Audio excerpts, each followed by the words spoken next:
All right. Would you, Ashley, would you mind doing the roll call?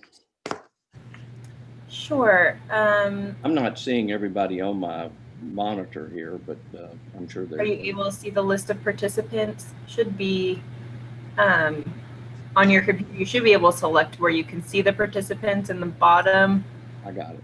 hopefully. I got it. Okay. I can still do it if you'd Great. like.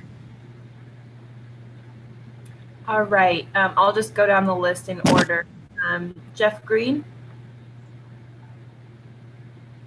Present. Tom Farrell, Here. David Raymond, Present. Brooke Brown, Here. Meredith Knight, Here. Jordan Scott, Here. David Smith, Present. Phil Dixon, Here. Drew Flahive, Here. Ryan Clinton, Here. Mo Goyle,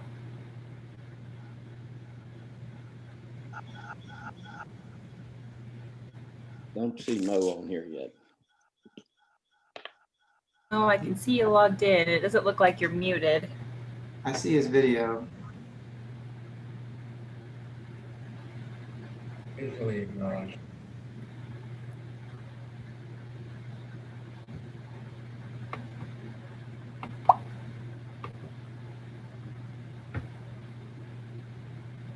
All right. Well, Mo, it does look like you're here. We also have. There he goes. Are you there? We also have representatives today from K-Freeze and LNV here. We also have Sean Garrettson with Pegasus here. And it looks like other than audience members, it looks like Sarah Hudson as well is here. And I see Jay Campbell. Is he here?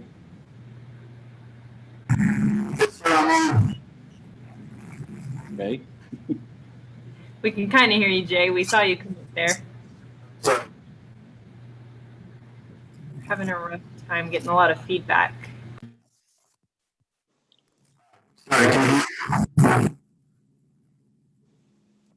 Well, we have a quorum, so we'll get started.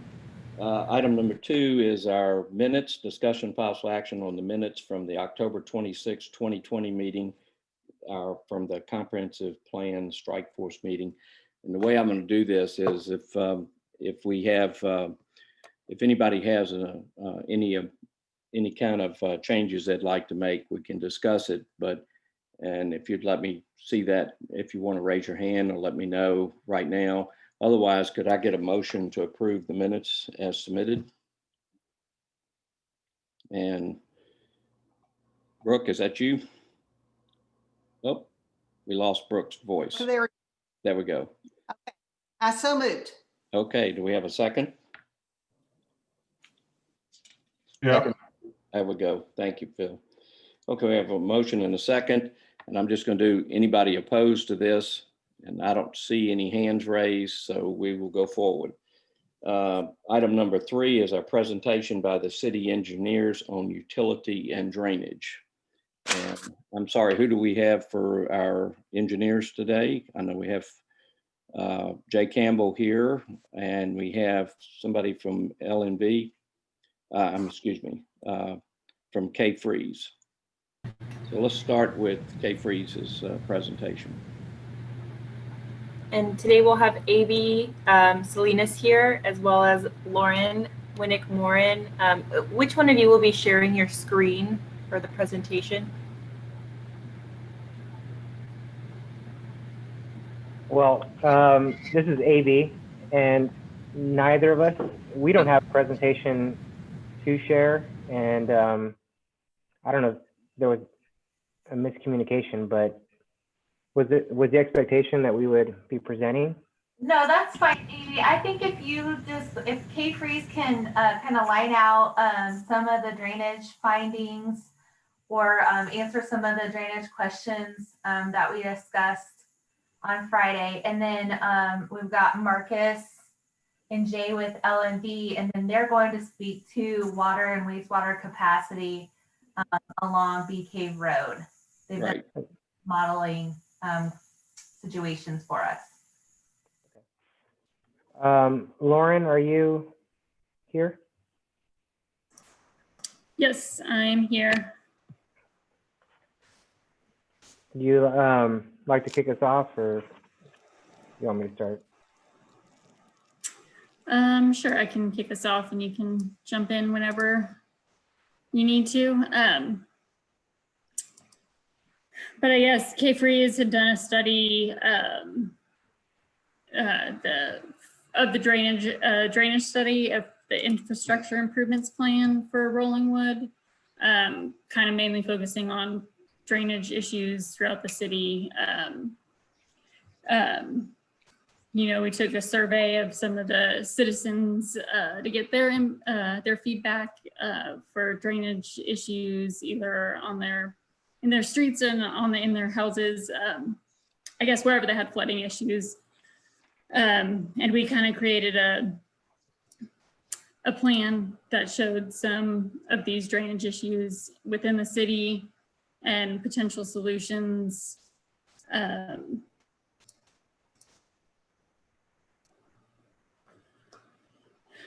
And then I guess as far as like the specific questions go,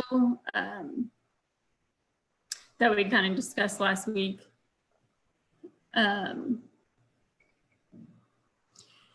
You know, about 20% of the citizens responded to the survey. And of those, there were about 66 that indicated there were drainage issues either on their lots or on the streets in the city. Let's see. Lauren, let me interrupt you for 1 second. So of the 66, how many actually had said we're getting water in our homes? Because that was a question I'd been asked. Of the responses we got, there were 8 that said they were getting either water in their houses or homes. And again, just to reiterate, you know, this wasn't everybody in the city that responded to the survey. So this might not be a, you know, accurate depiction of the entire city, but of the responses we got, there were 8. Okay.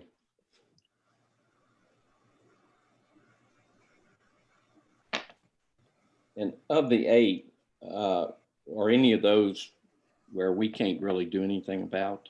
Is this from drainage, the 8 that we have, is that drainage from the street, or is that drainage from their next door neighbor? I believe there was some of both. I'd have to dig in a little deeper to see exactly, you know, what city improvements could be made to help correct some of those issues. Okay. Got it. Sorry. Okay. And then water quality issues, did y'all look at that? And I guess what exactly were the water quality issues and concerns in the city? The specifics is, and I think David will can address some of this. This TCEQ has requirements for what we do for water quality, and I wanted to make sure that anything we do doesn't adversely, anything we recommend doesn't adversely affect the water quality issues that we have to deal with TCEQ. So y'all didn't even look at that. David, you can go ahead. Yeah, and I'll add to that from water quality. I mean, you know, drainage is one thing in terms of water volume, in terms of water quality. Because we're in the recharge zone, we have to comply with the Edwards Aquifer rules for removal of basically TSS, total suspended solids, as a proxy for pollutant loading. So we're required to adhere to that from a water quality perspective on an individual lot basis at a pretty strict level. I think we have to have at least 80% removal efficiency under the Edwards rules. Okay. At one time, the Edwards had some, they had some rules about the size of lots and all that, and we all, there's not an issue about us complying with that, is it? Was that question to me? Yeah, you'd probably. Yeah, I mean, it's basically most of the Edwards rules typically have to do with new developments, and are geared really towards new development. There's less having to do with existing development or the Edwards rules, other than basically, you know, having to engineer for 20% removal efficiency on projects, and that is a target goal, because that's or actually, sorry, 80% removal efficiency, because that's kind of the TCEQ standard for non-degradation of receiving sources for water quality purposes. And so basically it's and what you see under the Edwards rules is, you know, where there is, you know, there's different ways to achieve water quality through, you know, engineering, rainwater collection off of rooftops, but then, you know, overland flow, unless you're on steep slopes, and then vegetative swells, and anything including other what they call best management practices, engineered structures such as filtration ponds, things that'll slow down and cause fallout. So that's kind of the 30,000 foot view of it. But you know, the engineers on the call can drill down into more specifics if we need to. But it's where, yeah, I'll leave it there for now.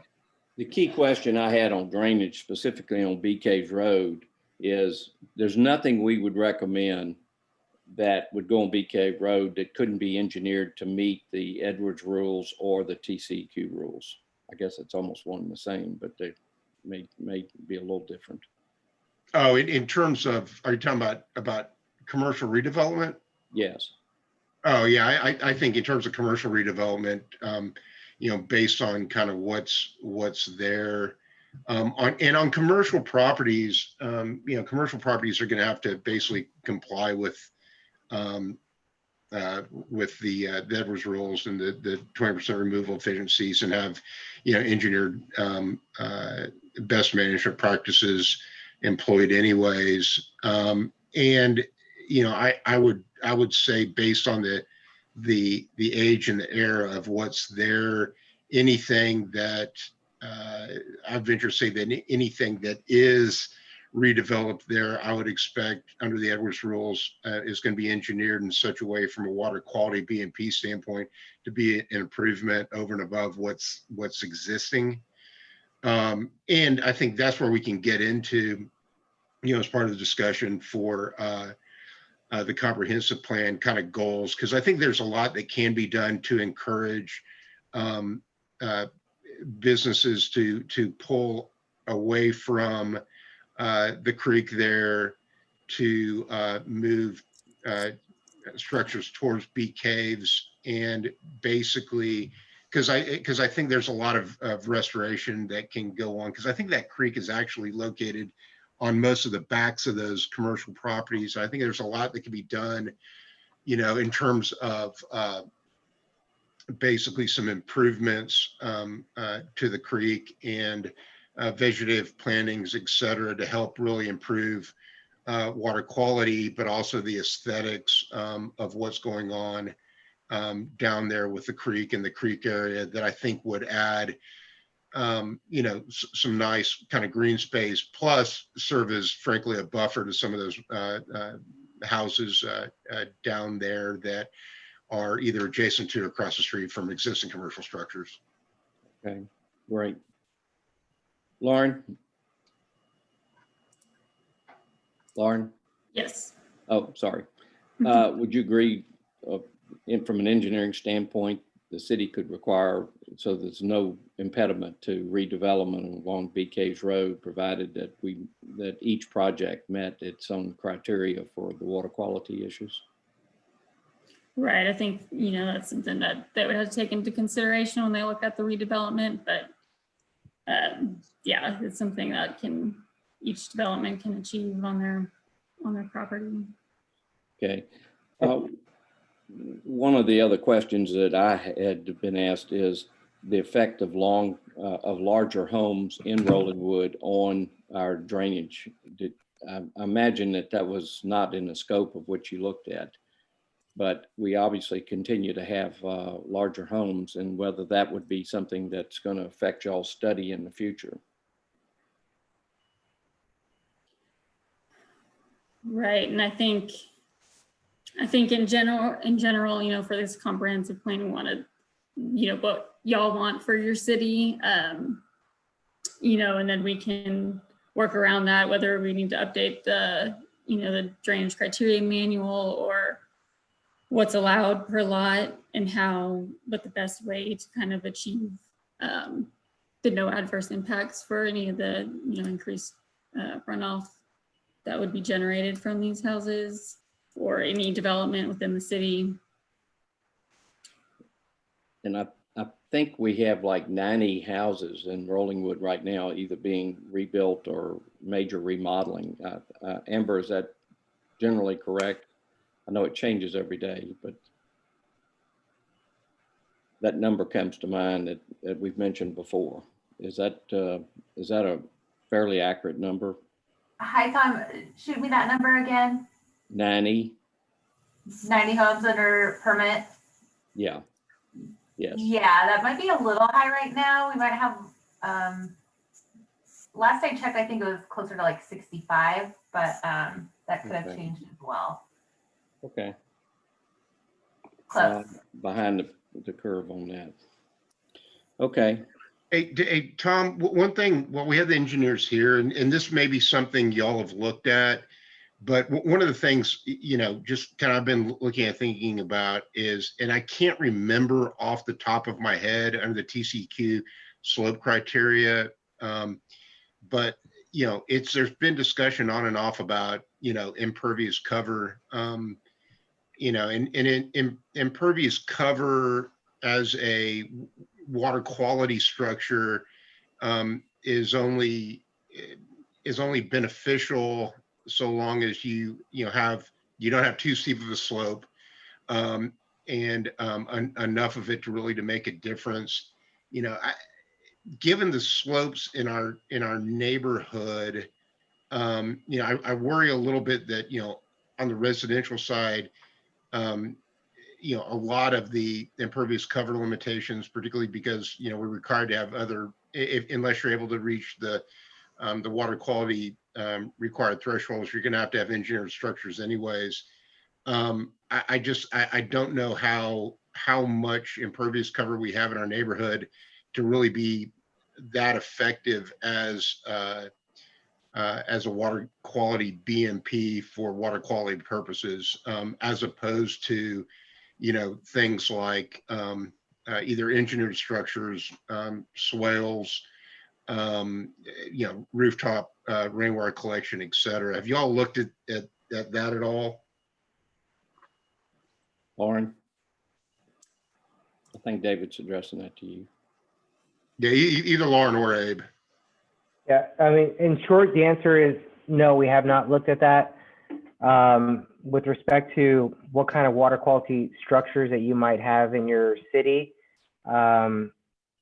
it's true that if you are on a steep slope and you're talking about a vegetated swale or something where you have runoff traveling over grass, if it's moving quickly, it's not going to be as effective of treating the water.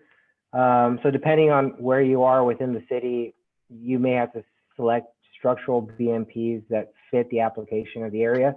So that could be like a structural control of some sort of pond or inline structure. It depends.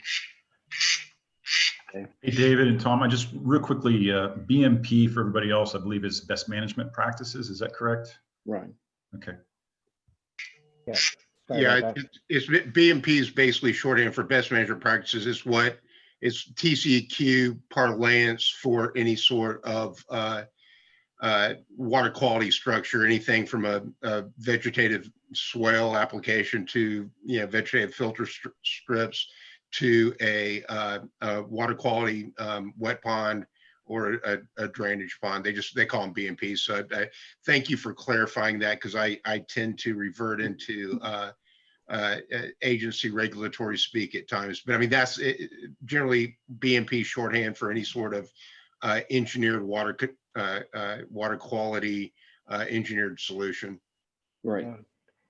And just to add to this a little bit, is kind of what I'm hearing is that, you know, one of the city's priorities could be water quality or environmental enhancements, preservation of green space. If, let's say, the outcome of this comprehensive planning process is that one of the goals is, in fact, to preserve natural areas like, let's say, the creek that we're talking about there behind Bee Caves Road, you know, some of the strategies would then become is potential policy that says, let's move the buildings further away from the creek and create a buffer zone. Or it could be, if you're talking about water quality from businesses or homes, then you could have a policy that, you know, requires some sort of BMP solution like we're talking about right now. Because Abe, sorry for the interruption. I mean, that's one thing I would like to get some impact on is, you know, the areas where we do have, you know, drainages, kind of defined bed and bank drainages, and particularly look at that creek area. I think there's a lot of potential for a lot of buffering from those areas from an environmental standpoint, buffering from those areas, but also using some native planting, some vegetative strips, some things like that, that would have aesthetic benefit on one hand, but then also on an environmental standpoint, create a lot more natural uplift in terms of water quality improvement, utilizing, you know, the natural spaces we have and buffering off of them, or incentivizing buffering from them, you know, particularly from a commercial standpoint. But then also aesthetically get that benefit, but also get some buffering benefit from, you know, kind of separating and defining residential from commercial. I also think there's a huge benefit when we start looking at and talking to TxDOT, you know, about Bee Cave improvements, or potentially putting a bridge or a bridge structure over Bee Caves, of doing some restoration work that's going to have a dual benefit on, you know, particularly the stretch of the creek that runs in between the Palisades and the finish line, then wrapping around behind, that basically make that area into a little bit more of an amenity from a both an environmental and a visual standpoint. I know there's some discussion that I think we should have about, you know, whether or not there's any sort of possibility for you know, any sort of hike and bike kind of primitive trail system back there that would connect in to Zilker. I know there's some, you know, people, I you know, like to get some more input from, you know, people who are closer to that area. But I think, you know, all those things are a possibility, because right now it's kind of a, you know, kind of a forgotten area. And I think it's an area that we could turn into, you know, amenity on a lot of different levels for our community. And we can talk about that, because I think there's some additional benefits to the city in that a hike and bike trail there in conjunction with TxDOT's improvement on the rest of Bee Cave Road through Rollingwood, they allow us to, I think they would allow us to count that hike and bike as part of our contribution to be our contribution to that roadway improvements. Well, but plus the other thing I was thinking about in terms of some restoration work, some basically in-channel restoration work, you know, as TxDOT does improvements, they're going to have, and I'm getting a little bit in the weeds here, I'll try to make it brief, but they're going to have, you know, as they go through their environmental permitting compliance for that stretch of Bee Caves, they're going to have obligations under the Corps of Engineers for impacts to waters of the U.S. associated with the project, both from water quality and also drainage. And, you know, it would be interesting because I think there's some projects they could do basically potentially in stream in conjunction with us in terms of stream restoration that would help their project, but also create some funding for some restoration work back there that's going to really impact in a positive way the water quality, you know, basically slow down the velocity, decrease flooding, make it more aesthetically pleasing, but make it a potential amenity for some of those businesses as they get redeveloped, to basically, you know, have kind of a nice area out there to utilize, you know, especially for, you know, any sort of restaurant or cafe or use, but then also, you know, and you know, I really think create a nice buffer between and transition between the residential area and the commercial area that, you know, doesn't collect trash and everything else. And, you know, I mean, kind of my vision is, and it may be a little bit too ideal, it may not be, but, you know, I look at, you know, some of the areas out west where you have, you know, I think of like a, you know, Park City, Utah, I think of like a Breckenridge, Colorado, et cetera, where you have a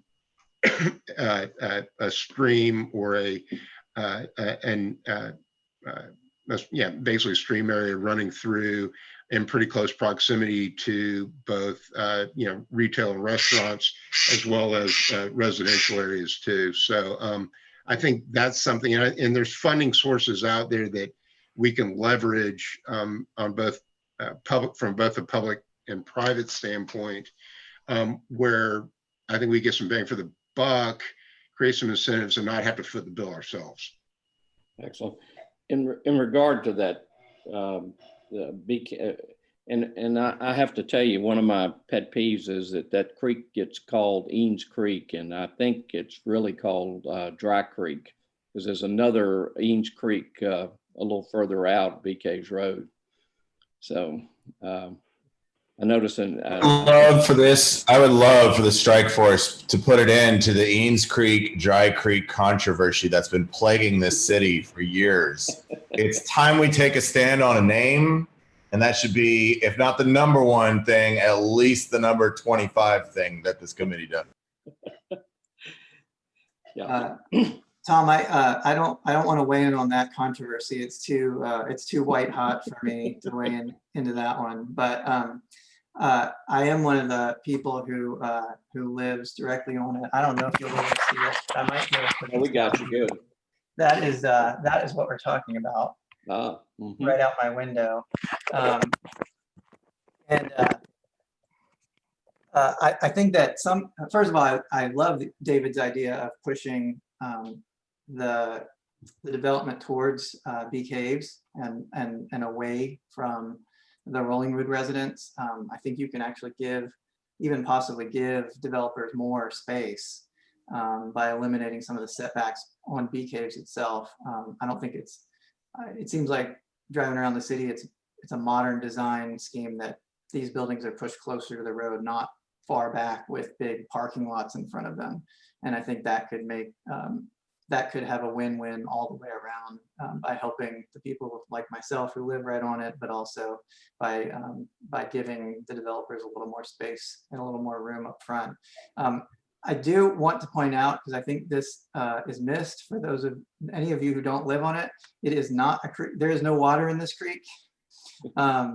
This is not a river or a stream. This is dirt, and it's not particularly pretty, and there are only a certain amount of things you could do to make it pretty. What it is a flood zone. So when it storms, you have massive flooding and dangerous flooding. So it's not the type of thing that you could have. While I would love it, it's simply not the type of place where you could have a pretty restaurant looking over a stream. The only time you would see water is when it would be too dangerous to be there, and the rain would be storming down on top of you. So just to throw a little cold water on the idea that this is going to be some beautiful Colorado stream. That's just not what this is. This is a stormwater runoff Absolutely. zone. And the only time it's wet, it is too dangerous to be there. I'd love to be able to comment on that too. I agree with Ryan that it Sean, isn't. I think Ryan had another comment first. That's okay. I wanted I'm to ask sorry. some questions of Kay Freeze, but please, Sean, go ahead. Yeah, I was just going to say, I agree with Ryan that it isn't one of those creeks or rivers that has a constant amount of water in it, and that it is dry most of the time. And when it does have water, it's sort of flooding. And, you know, based on all the conversations I've had with individuals in Rollingwood, many of you travel to Santa Fe on a regular basis. And this last summer when I was there, I had an opportunity to bike all over Santa Fe, and they have actually converted many of their arroyos, which, as you know, is a dry creek bed, into a trail network. And I took many pictures of that. When we do start talking about parks and recreation, I'm happy to share that because there is an opportunity to, you know, convert or make, you know, a creek that has no water into it into an amenity for the community. That's all I wanted to say. Sure. And very well could. I did want to mention a couple more things on that, is that it is in my backyard, and I know in many backyards it is on private property. So it would require some easements to get trails through the private property. And also it is very much a coyote path. For those of you who don't live along it, we see coyotes probably once every few months, and we hear them far more often than that. And I've actually seen them right up against our backyard fence a couple of times. One of them almost ate my dog.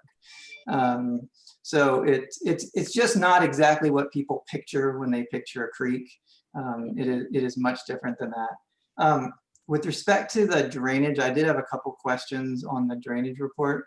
And I don't know if Lauren or Abe would be better to answer these. So please chime in, whomever you think is best to answer them. One is, in speaking to neighbors who are most affected by the drainage, some of them told me that either it was in an early version of the report, or it was mentioned but cut out, or they couldn't remember the exact details. But one or more had mentioned to me that they thought that one of the assumptions in the plans of the report was that there would be no easements granted by adjacent property owners. Is that correct? That the recommendations in the report assume no easements from property owners?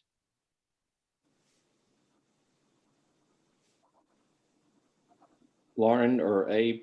Yeah, I'll take that question. So as I understand it, and Lauren and I were not the engineers who worked on the details of the report, but what I can tell you is that from a conservative standpoint, we were looking at big picture, holistic type solutions. And in that process, we went with generally a conservative measure of using city right-of-way to convey the storm drainage improvements. It may be that when we get into a project that there is the appetite to go and get some easements through some properties, in which case, you know, we would refine those recommendations. So it's kind of like a funnel. This is the big picture. As we incrementally get closer to doing and implementing a project, is then we would start to explore some different options as they become available. So I think that's a yes, that as is currently contemplated, that the reason I ask is because the folks who are most affected by it seem to suggest that the cost increases dramatically if you assume you cannot use private property in your plans to cure the drainage issues. And I just wanted to make sure I understood that that's part of what we're dealing with this big number. Yeah, I mean, I would say it could be quite a bit higher if we're not able to use some private property easements. Oh, you would say it goes the other way, that it would actually, the cost would go up if you had access to private property? No. No, the price would go down. Right. If the city was donated the property to convey the water on, then, I don't think the price will, well, I guess AB, y'all put in a pretty good contingency, didn't you, for that? Or was or did we just say that's an unknown at this point? We have no idea, basically, and an effort to identify where the city has current easements and identify the easements necessary. That would be a project in and of itself. And we'd have to go through that process.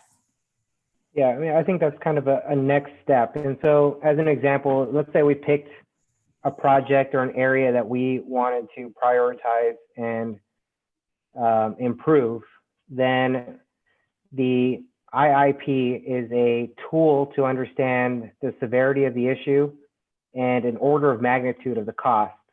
But it does not go into quite the level of detail of understanding what the different options are and where the easements and different utilities that may exist in the area. So you prioritize the project, and then from there we start working on implementing them. And in that process, we refine the cost and the approach. The idea is that the price will go down with each increment is our hope. We don't want to present a price where it's going up and up and up, if that makes sense. So it should be conservative and just helps paint a picture of where to go. We don't want you to go up and up and up. No. That's why I was asking. I was trying to understand the potential places where the cost could go down. Because this comes up a lot in conversations with neighbors, just to clarify, and again, hopefully other people are watching, that the Edge Grove low water crossing and the Bee Caves low water crossing are not addressed, although they're mentioned. There's no solution for those two that is part of that $17 million potential price tag. No, they are not included. Bee Cave Road is TxDOT's responsibility. We know we'll have an eventual cost share in that project, but that low water crossing, while it's certainly our most dangerous, is not included in the study. The Edge Grove also was not included in the study. I think, and I'm not exactly sure why we left off the Edge Grove, other than it was probably going to be too cost prohibitive for the city at that point in time to do something. Right, and that's what I assumed too. I just wanted to make sure that the community understood that when we're talking about these things, that for those who assumed that we were talking about Edge Grove, and that's a big number of people when they hear rolling with drainage issues, they think that we're talking about fixing the Edge Grove low water crossing. I just want to make sure that's on the record that this does not contemplate fixing that within this price tag. That 8 homes that you mentioned that had water in them, would the $17 million price tag address the water in each of those homes? I'm going to say no. And like I mentioned earlier, I'm getting up to speed on different parts of the report, but there's problems throughout the city. The areas that we studied would improve or fix the areas that impact the homes in that area, but there could be some areas where there's some lot-to-lot drainage, where you have flow coming from one property to the other, which would be a private property issue, and there could be some issues there that these capital projects wouldn't necessarily alleviate. So does that mean that the plan is intended mostly to address water on public property and water coming off of public property? Is that right? Yes. Okay. So if I there's, hear that too. People are saying, you know, I get water from my neighbors. I'll be so glad that this is resolved with this $17 million. And it's unlikely to be resolved. Well, Unless it happens to be, I guess, downstream of one of these public property issues. This is Brooke. When I've looked at the study, if the water comes off one lot, flows down the street and enters another lot from the street, it's covered. If it's going from a side yard to a side yard or back to back or something like that, it would not be. But water that comes down the street and flows in from another lot and flows into another home would be covered, as I understand. that's right. Okay. And then the last question, I think this is the most difficult one and the one that seems to be, I guess, presenting the most challenges is how I know we know that you've put them in order of priority, you know, with the most severe being at the top. And I know the council's already addressing, you know, or looking to address the number. I guess it's the number 3 since the number 1 and number 2 are not addressed. But how do we know how bad number 10 is, or how bad number 13 is, or how bad number 18 is? I know, for example, I live on Timberline and I drive over East Timberline back in the good old days when I went to work. I drove over East Timberline twice a day, and that's mentioned in the study. But from a person who lives there, there's minimal kind of curb flooding on a bad day. And it's kind of put into a package, a big price tag package with other stuff. And so how can we tell how bad the items are on the list? And by how bad, how do you define that? Is it how many homes are flooded? How many streets are impacted? I think it's the severity. I'm just trying to ask is, are homes flooded in each of those things? Or is it just, I mean, is water collecting on a curb when it storms? Would that be on here? Would it, you know, let's say, for example, if no homes are flooded by the issue and it does not pose a public safety risk, is it still on here if it was identified by someone? Yeah, Ryan, to answer your question, yes. If people, when we had an overwhelming response by the public to this effort, if they responded as it was a problem, it was put on, you know, to address it. They also did 2D modeling, which gave them an idea of what happened in certain year storm events, so they could see what part of the property was impacted, things like that. And I mean, to your question, we do get complaints about flooding at the curb. There's, you know, mosquito complaints.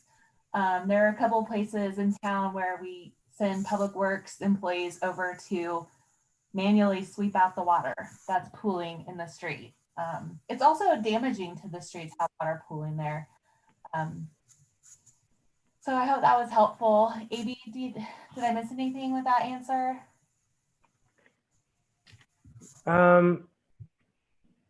Yeah, I'm trying to answer the question, and hopefully I am, but the ranking system is a reflection of the severity of the issue from different perspectives, and that could be property or structural flooding. That could be the velocity and depth of the runoff in the roadway, creating a public safety hazard. It could be in relation to the number of complaints, but the rankings that are presented are going to be the ones that impact the most with respect to property and public safety. And then as you go down, those issues are less severe. Do you have any idea of at what point on the list you get out of public safety territory? I would venture to say somewhere around like 9 to 10. Okay, that helps. So Ryan, it's Phil here. I was just looking at the report on page 7. goes through the ranking. On page 9, it does actually give an amount for the Edgeworth drainage improvements included in that 17. I don't know if that's because you said the bee caves and Edgeworth were not included, but it looks like there's $2.63 million allocated to Edgegrove drainage improvements, which is ranked number 2. Thanks, Phil. I read it the same way. And on top of that, I think it says the ranking is based on the velocities and the flooding depths structures from the inundation model. And if you actually look at 7, you can get a feel of the velocity of the waters that are coming through, which is obviously going to be, you know, a big contributing factor to public safety. That's just my read Thank on you, it. Phil. Yeah, I'll pull it up. I had read it differently, so I'll be happy to pull it back Well, up. let me ask the engineers. Abe, did y'all include the 2.36 million in the total for the drainage? It doesn't look like we did. Okay, y'all came up with a number, an estimate for it, but did not include that in the total number that was submitted in the report. Is that correct? Looking at page 9, I don't know how you couldn't have. Yeah, it's there on page 9. I have to break out my calculator and start typing. I have a question about Edgegrove, and that is there anything Rollingwood can do to control that water that comes through at Edgegrove? Because isn't it upstream water from further west on Bee Caves Road that comes down Bee Creek?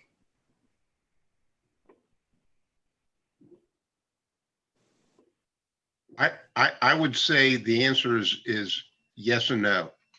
Okay. And by that, I mean, yeah, you're absolutely right, Brooke. You can't control the volume of water coming down there, but I think that is actually, you know, one of the opportunities we have, you know, particularly looking at Bee Caves Road, et cetera, is I think there's some a lot of in-channel things we can do to at least start, you know, and I think we could potentially get TxDOT on the hook for some of this to potentially start slowing down some of the velocity by doing some, you know, in-stream structures, some little, you know, little check dams that don't necessarily hold the water but slow it down, boulder placements, et cetera, that slow down the water velocity that will, you know, both from a safety standpoint help slow it down. And that's of course where you have the channel, but a lot of times, you know, there's a lot of kind of water quality and stream improvement projects that you can use where basically you'll go in and deepen the channel, add some boulders, add some, you know, kind of check swells, et cetera, to basically have it where it can hold more water and handle more water, but will kind of hold it back and slow it down. And I think particularly when I look particularly at that, you know, where it goes through in Arroyo fashion, starting in between the finish line and the Palisades and then turns the corner, there's a lot of water that's coming from Tremont down through there. And that's part of the flooding there. But I think there's an area and some space there. If we work with TxDOT, we can start slowing down some of that water velocity, but also get better water quality. So it hopefully will have less impact as you start winding through, you know, what, you know, a lot of us know as Dry Creek, but what the Googles and other people call Eanes Creek. And, you know, so there's less of an impact on, you know, people like Ryan and other people who have it on part of their property from a potential drainage and flooding issue, because you're going to, and safety issue, because hopefully you're going to slow down the velocity and the volume as it goes through the system. Jordan, I think you had a question. Oh, I just did a quick tabulation, and that 17.9 million on page 9 of the Cave Freeze report does include 2.6 towards Edge Grove. I mean, I know we're in the weeds on it. I just was a little confused myself. That's So fine. it's in there. I thought that was included also, but That's how I looked back, and that's how I read it too, Jordan. I'm not sure if that's the full fix. It seems like it would cost more. Yeah, I don't know if that's a bridge or some new culverts or what. So there's a big difference between one and the other. Yeah, but either way, it does appear that the Edge Grove is within it, but the Bee Caves is not. yes. Right. Sorry, I should have clarified that.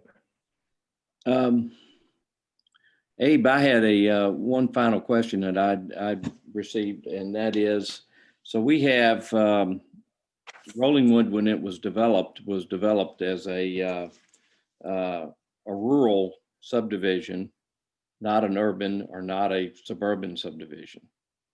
So obviously you do different drainage deals on that. We use streets right now for our drainage on that. So if you were developing this, if you were the engineer of record and developing this, how would you handle this now? We're a clean slate. Tell me how you would do it. Where you would put the lines and how much it would cost and Sure, that's a fun question. So of course, things are different now from the 1950s and how you might approach a subdivision development. And so in the process, as you're platting and dividing the lots and creating the roads, there would be a process where you would develop what's called a stormwater management plan. And in that report, you would be analyzing the drainage impacts due to the subdivision development. And typically in that process, if you look at Rollingwood, and as the name suggests, it's got some topographic relief. And with that, there's creeks and different water courses that develop. If you were developing it today, there would probably be more preservation of those natural pathways, those creeks, and a buffer to allow for drainage to go down those avenues. The road can convey drainage and, to some extent.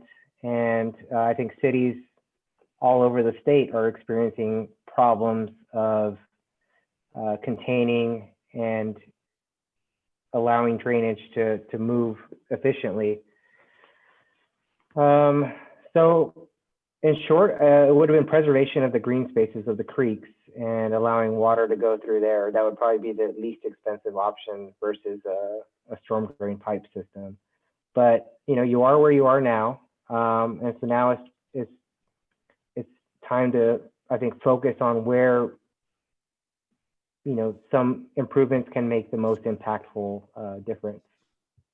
And Abe's absolutely right. Under the Edwards rules, if Rollingwood were to be developed right now, we would see, based on the drainage the volume of water drainage that goes into the creeks and the drainages, we would see very large setbacks from those creeks, much larger than we have, that would prohibit any buildings or any structures within those setbacks. But we're kind of where we are, and we can't retrofit it and put in 300-foot setbacks from a lot of the creeks and drainage areas, and we kind of have to approach it a different way at this point in time. Well, I had a couple of legal questions on drainage, and I know we have some brilliant attorneys on here. First of all, is our PUEs that we have between lots, can you use those for drainage improvements? Does that count? And I have been told, well, I'll let anybody want to jump in on that. I was under the impression you could not use that for drainage, but I may be wrong. Amber, have you faced that at any time at the city? We have, and it was the city attorney's opinion that we could use the PUE. We could. Okay, great. Okay. Well, that's better. I guess it depends on which city attorney you have at the time, but that's good. And I think if you find the record, the easement documents for that public utility easement, typically there's some sort of language in there that makes it either exclusive to a certain type of utility or not. And so if it's kind of open-ended, then any public utility would be able to go within the easement. But if it's specific to electric or gas or something like that, or then it would have to be amended. Okay, great. With Abe on that one.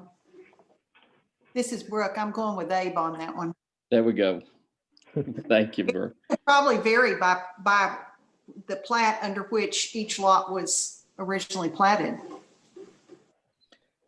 Okay, are there any other questions of Abe or Lauren that anybody would like to I address? do have another question. Sure, I Ryan. think, Abe, you hit on it right at the end of your last comment, which I think really nails what we need to think about, which is you said we need to start identifying the places we can get the most bang for the buck and solve the most problems and help the most people and clear the most dangerous territory. So putting it back on you for a sec, could you give your insight on where the priorities should be at? We know the order of priorities, but where would you recommend the most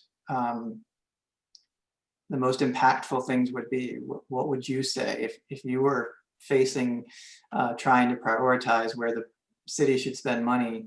What would you argue is the most important, are the things that had to be addressed or that should be addressed first? Could we ask Amy to maybe think about this and come back with an answer? I feel kind of like we're putting him on the spot. Didn't ask him to be prepared to speak to all these detail. And so he's on the clock, and I'd like to give him some time rather than ask him to. And I appreciate that, Amber, and I appreciate everybody's patience here. As you all may know, this is our first meeting getting engaged with the city. So we have still things to learn. Anything that we don't know an answer to right now, we'll certainly do our homework and report back to you. And so Amber, yeah, I appreciate that. Thank you. Okay, are there any other questions of Abe or Lauren? And Abe, one thing you'll learn, we don't like to pay engineering fees, so we're going to let y'all go so y'all can get off the clock. Yeah, and Ryan, if you want to submit that in an email, we'll make sure AB has that and can get you an answer. We'll have everybody have the answer. Ryan? Yeah, Does that work for you? sure. I mean, Right. it's more of an opinion than a fact. So just trying to figure out where the most important things were and where the line phased into less important. Right. Before I let these guys go, Sean, you had a comment and I interrupted you. Go ahead if you don't mind. Oh, no, I had already commented when I talked about the arroyos. I don't have anything else right now. Okay, great. I will point out one thing on that trail. If I read that right, Sean, 17% of our residents of your responses said they did not want a trail for various reasons. Cost, more traffic through Rollingwood, that's what crime, whatever on that. Is that the correct number? Did I read that correctly? You could read it that way, or you could also read that 83% are interested or want more information on it. Okay. I could read it both ways. I read that. Okie doke. Well, Abe and Lauren, thank y'all very much. And if we have any other drainage questions from an engineer, we'll probably just submit them to you and get it submitted out to everybody rather than have you guys come back unless somebody wants them to. All right, thank y'all very much. You're welcome. And I don't know, why not? Ryan, I'll take a shot at trying to answer the question a bit. In general, right, public safety and property damage is going to be the highest priority. So any of those projects that impact that are the type of things that you're going to want to be looking at. So as an example, one of the major waterways in the city is that creek that runs there along Nixon up through City Hall and the park. I think a lot of attention should be given to, ways to improve that area. We're talking about the Nixon Pleasant project as a way to improve drainage there. So I would probably focus efforts along that creek. And then from a policy perspective, just looking at how development is handled as you encroach into the creek and making sure that you protect that area, kind of like what David has talked about with respect to Dry Creek. Now, we talked about water quality, but water quantity, that's really what your drainage report is, not water quality. That's right. That's right. So we're focused on water quantity and flood relief. And then as you are building in infrastructure or improvements for flood control, there's always considerations that can be made to water quality. So if, let's say, Dry Creek was a project that was something we wanted to focus on, and replacing that road with a bridge structure, in that process of finding ways to improve the natural aesthetic of Dry Creek to promote development and safety and allow for a trail. There's different, I think, water quality strategies that you can build into the project, if that makes sense. It does to me. Any other questions? Sarah, are you still on here?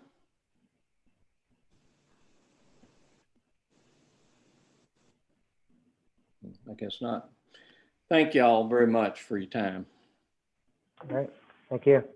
And we're talking about utilities now. Our engineers for our utilities, Marcus and Jay.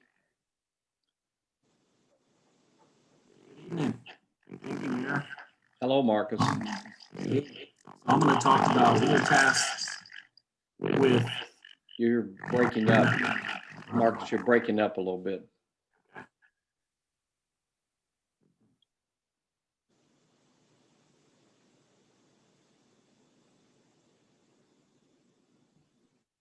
How about now? Still getting feedback on that. Sorry. Okay. If everyone else would turn off their microphones while he's talking, that might help. Okay. If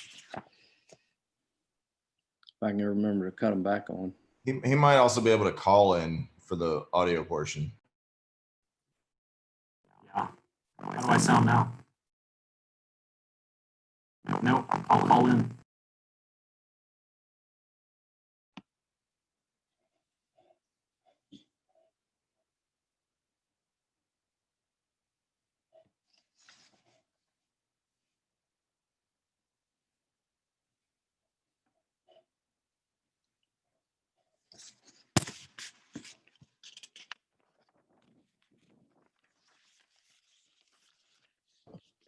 We got at least one person sporting the hat.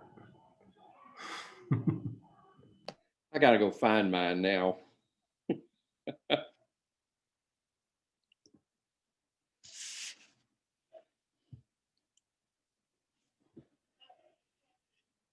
Amber? Yes.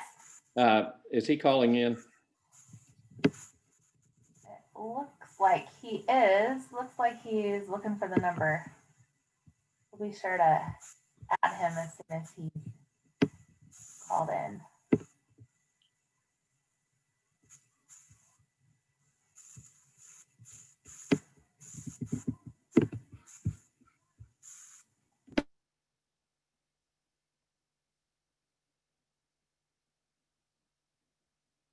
Marcus, are you on here?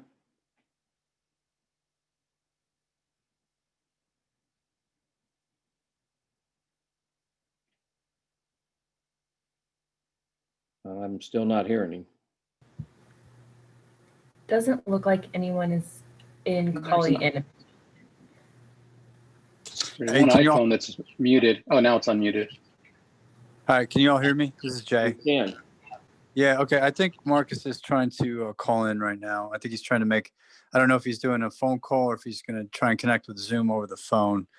I obviously am successful on doing it over the phone. I think I had a bad connection at first too. I don't know what's going on with our computers, but anyway. Can y'all hear me? Yep. Yes, I can hear you now, Marcus. Okay. Sorry about that. Okay. Okay, well, we were tasked with looking at the water system and giving you an update on the capacity of the system, especially in the Bee Cave Road area. And Jay did some updates to the model and ran some scenarios for us, and I'm gonna share screen. If I can get permission.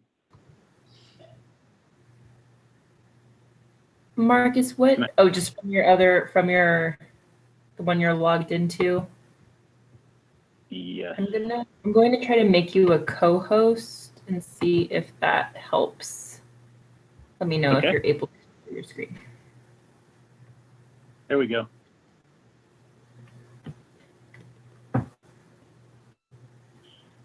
Can y'all see that? Yes, I can. Yes, I can. So this is just to start with the water lines and fire hydrants zoomed into the area of Bee Cave Road. As you can see, can y'all see my pointer? Yes. And okay, the largest feed into Rollingwood is off of Bee Cave Woods here. There's coming off the City of Austin system, there's a 12-inch and there's a PRV there. There's two other feeds as a whole coming into the City of Rollingwood from City of Austin. One is up here on Hatley and the other one's back here on Riley. And those are smaller and they're really not the duty feed point.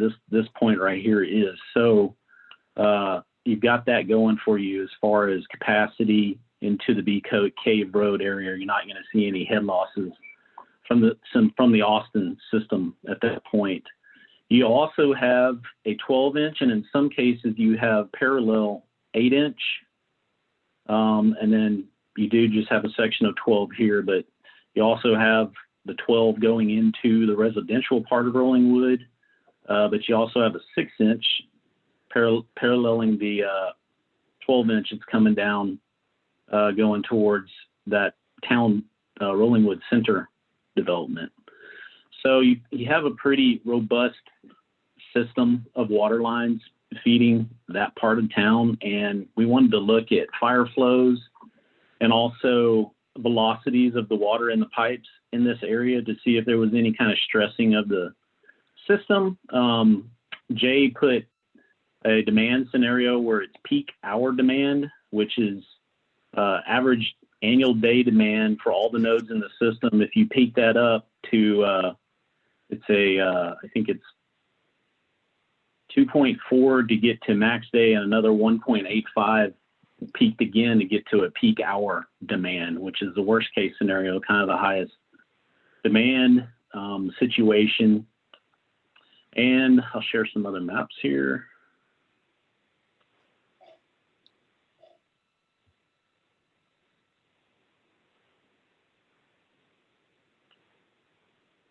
I lost your feed there. Now, here we go. Bringing up another map, this is showing, actually, this is showing the fire hydrant. So we ran a fire flow where it looks at hydrant by hydrant. In other words, all the other nodes in the model, in the system, have a peak hour demand on them, but it'll look at one hydrant at a time and it'll run a fire flow scenario on each one. And it'll predict what kind of flows you can get out of each hydrant. And we have that color-coded, actually, that's the wrong map for that.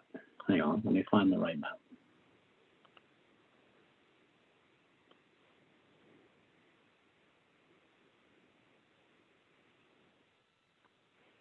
Okay, this one is showing the velocities. This is the entire city of Rollingwood, and it's showing the peak hour demand again, and it's showing the velocities in the lines. And you can see when you get above 5 feet per second, that's when the system is stressed, and that's showing that you're out of hydraulic capacity to flow water to meet the demands. And even with a peak hour demand over the whole system, the highest velocities we have are still between 2 and 3 feet per second along Bee Cave Road, which is that main feed point, basically pumping most of the water in to the residential area. So you can see the orange color is 2 to 3 feet per second. The light greens are really low velocity. The yellow is 1 to 2 feet per second. So on a velocity scenario, your entire system looks good. And I wouldn't even worry about these orange, because 2 to 3 feet per second, you still have some capacity. You really don't start worrying about the capacity of the line unless it's above 5 to 8 feet per second velocity. And we also looked at the hydrant flows, which I was describing earlier with the wrong map, but we were seeing 2,000 to 3,000 GPM capacity of the hydrants along Bee Cave with the existing conditions. And that is a little bit on the high side, because when we model this, we basically have to enter what is a reservoir coming from City of Austin. Since we don't have their entire water system modeled, you have to make an assumption that there's a source of water and that there's pressure maintenance, which is in their contract to you all, that they have to deliver at a certain hydraulic grade line. In reality, if you could model their system, there probably would be some additional head losses when you really put a stress and a strain on it from a fire flow, and you'd probably get some lower readings than what we're modeling. However, there's recent hydrant testing going on in the system right now that are actual tests, and they're seeing very good flow rates along Bee Cave, and they're still working through the city, and Amber will be getting that data. So just in summary, with the peak hour demand, and also we added some additional flows along Bee Cave. In other words, assuming a office building or a restaurant were added in some of these spots along Bee Cave. We added, I believe, 4 or 5. Jay, if you're still out there, you can kind of speak to that, but we added some higher flow rates of new customers along that route and looked at peak hour demand, and it still really didn't have an effect on the capacity of the system. And another thing we did, we bumped up all the existing billing. We had information from billing data of the customers on Bee Caves, and we bumped their numbers up 30%. So we're really trying to put a little load in the model along Bee Cave Road, but there's fine capacity and sizing of lines through there to continue to serve. Jay, did I leave anything out, or do y'all have any questions about the water system in that area? No, I think you got it pretty good there. If you did want to show where we modeled in the extra, the proposed developments, that there is a markup for that as well. But yeah, you're right. We bumped up 30% from 2011, and then where we did receive billings, we did provide updated information at those addresses. So yeah, that was pretty close. And go ahead, Marcus. I'm sorry. I was going to say the nodes or the dots on this thing with the color coding, don't be alarmed by those. Those are not pressures. We're just trying to show the elevation of the actual location. So the red nodes are your highest elevations in town, which would see the lowest pressures, and the green nodes would be your lower elevations, which would see the higher pressure. So we're just kind of giving you an idea of what you can consider. Bee Cave is kind of in the middle. We have elevations kind of in the middle of the road as it pertains to the low and the high for Rolling Wood. Marcus, I had 2 questions. One is, based on what you've looked at, there isn't any problem from a water standpoint of any redevelopment of Bee Caves Road? It does not look like there is. And the only thing that could come into play is a really large building, maybe multifamily or something, and with a high firefighting capacity. But even at that point, you could put the firefighting system back on the developer. I mean, that's a normal thing. In other words, where they come in there and they have to provide a fire pump, booster pump, or even fire storage to feed their own development. That would not be a drain on your system. So that's a normal thing, and that's part of most of the MEP designs on some of those larger developments. My second question is, if God forbid we have a fire on Bee Caves Road in one of our buildings, is that going to affect the firefighting ability or the water usage adversely on our residential area? No, it should not. And let me see if I can find the proper map there. I don't think I have it open. But just, you have the best connection to the city of Austin right off of Bee Cave Road at Bee Cave Woods. And that's a 12-inch, and that 12-inch is running down, the heart of Bee Cave and feeding all the dark blue line, basically. You do have these connections back at Riley and Hatley that are feeding on, pretty decent size lines back into the residential part of town. And right now we have the PRVs, or the city has pressure reducing valves set up to create, there's just one additional zone, which is this different color in here. This is all one pressure zone, the gray, and then I don't know what color that is. Pinkish color is another pressure zone just due to elevation. If there were a fire demand in that zone, if this PRV to the city of Austin is not already open, it would open, and it provides another source of water. Same thing goes for in the heart of this residential area. If there were a fire flow, this thing would open up more. It's another PRV, and it would provide. So you have 3 different points to provide that flow. So, looking at this again for the, to refresh our memory, it shows that you do have more than adequate capacity for growth in the city of Rollingwood with your lines. And I think the upsizing of some of the lines or replacements of lines you did in 2014 really helped that. We looked at firefighting and fire flows to make the prioritization for those water improvements back in 2014-15. And I mean, it's showing it now with the model that there's no problem. Excellent. Does anybody have any questions of Marcus or Jay on water? Marcus, did y'all look at wastewater?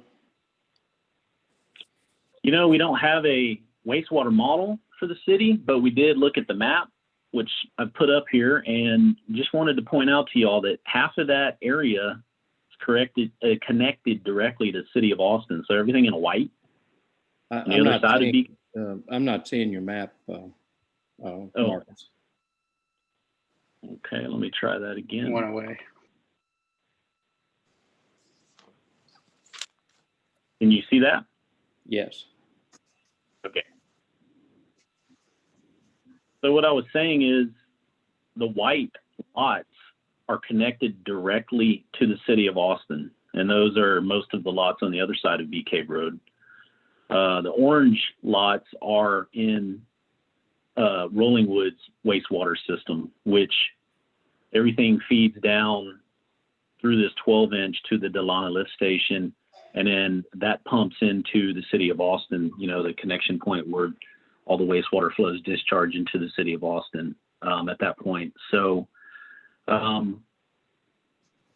this wastewater line is running kind of down there in the creek almost at the back of the properties, I think in the area that y'all are talking about that may not be developed or could be redeveloped. Those connections would be pretty easy, and there's a pretty good size line, and we could do some additional capacity calculations to see what available capacity is in that 12-inch. We didn't get to that for this meeting, but we could definitely take that home as homework. And then on the other side, that's the part where that one's kind of above my pay grade. That might open you up to the city of Austin permitting or their wastewater agreement if you try to add flows to the connections that are already going to City of Austin back that way. So I thought it all, am I mistaken? But I thought for some reason that all our flows went to that line that went down Dry Creek. I didn't think we had any other connection to the City of Austin. Jay, you want to double check me there? I know we just went through that agreement with the City of Austin to update their discharge permit. Are these, the white area is not in the. Can you hear me all right? Yes. Yes. Yeah, so I think it's true to say that the entire residential area does have one capture point, like Marcus said, which is the Delano lift station. However, there are several lots along Bee Cave that are shown on that map, again, with that white area. There are City of Austin wastewater lines there that are not owned or maintained by Rollingwood. You know, that if you expand in those areas, that would be direct connection to City of Austin's lines. And they have several different outfalls by the time they hit the city border. Yeah, I think you might want to check on that because I know Mira Vista connects directly to our system. I know, and so does anything at least to the east of Montebello does, if I remember correctly. And I thought I thought almost all of them did from a standpoint. Now, we don't have wastewater on the north side of Bee Caves Road to those commercial businesses from Dry Creek to Rollingwood Drive. Those businesses are not connected to sewer.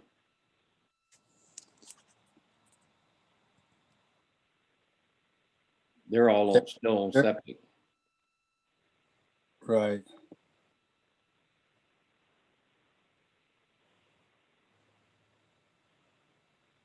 And I may be wrong on centers 1, 2, and 3 in the hospital, but I thought that that Tremont and George Knowles project, Heritage, whatever Square, and then all the rest of them, the bank and Trader Joe's and that subdivision, that and the office building, all connected straight to us. And the real question that I guess I get to is, so what capacity do I have in my system to be able to redevelop Bee Caves Road for wastewater? That's the question. Yeah, we're not prepared to answer that question right now. We got to go back and run some numbers to be able to provide that answer to the group. Okay. Tom, I think that's Tom, a question that come up. Tom, would you mind repeating? I didn't catch what you were saying about which were still on septic. I didn't know we had any businesses still on septic. Yes, Wally Greener's project, the Palisades, is still on septic. Isn't the Chevron septic still? Chevron, no, Chevron is on sewer. They do have a wastewater field right next to it. That's an old one.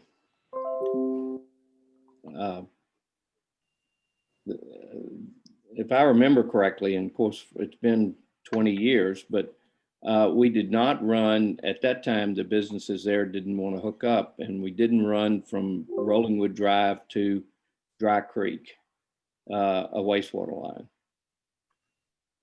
So unless we've done that since then, which I don't think we have, I don't think any of those businesses on that area have wastewater.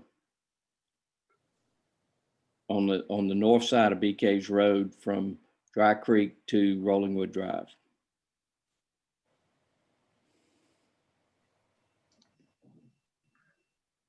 Now, I think they want it now.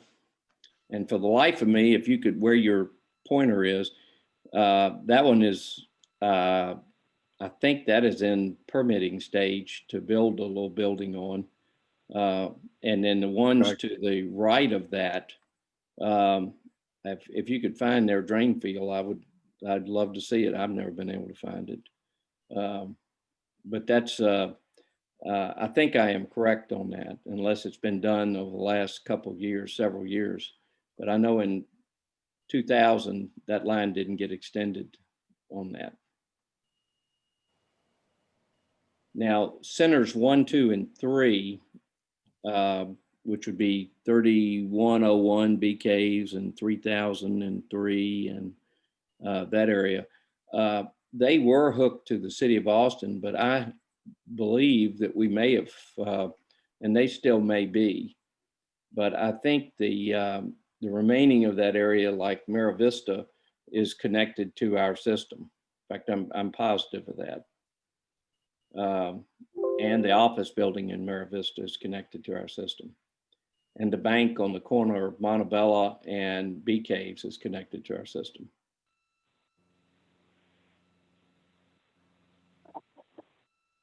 But that's a kind of a, I think that's a critical question as it's been asked, and we probably need to find that answer. The key question is, do we have wastewater capacity to do some renovation on some of our commercial businesses on Bee Caves Road, and specifically if we add those businesses that are, I don't believe, on wastewater right now on the north side of Bee Caves Road from Dry Creek to Rollingwood Drive. So I don't know if y'all can. I'll have to check with Amber and Mike, make sure we get authority to get you guys to do that. But I think that question, whether we have wastewater capacity for any redevelopment, is a question that's been asked, and I'd like to ultimately get an answer from the standpoint of what we can do and can't do with that. Yeah, and Tom, one of the things that's kind of an adjunct to that is I'd be interested to know, what the limiting factors are. If the limiting factor is basically, the pipe size and the flow rate, Yeah. or if it's the city of Austin treatment capacity at the plant, or if it is more of a function of the city of Austin discharge permit limits. Well, we have our contract with the city of Austin provides for a maximum per minute flow at our lift station down on Delano Lane. Right.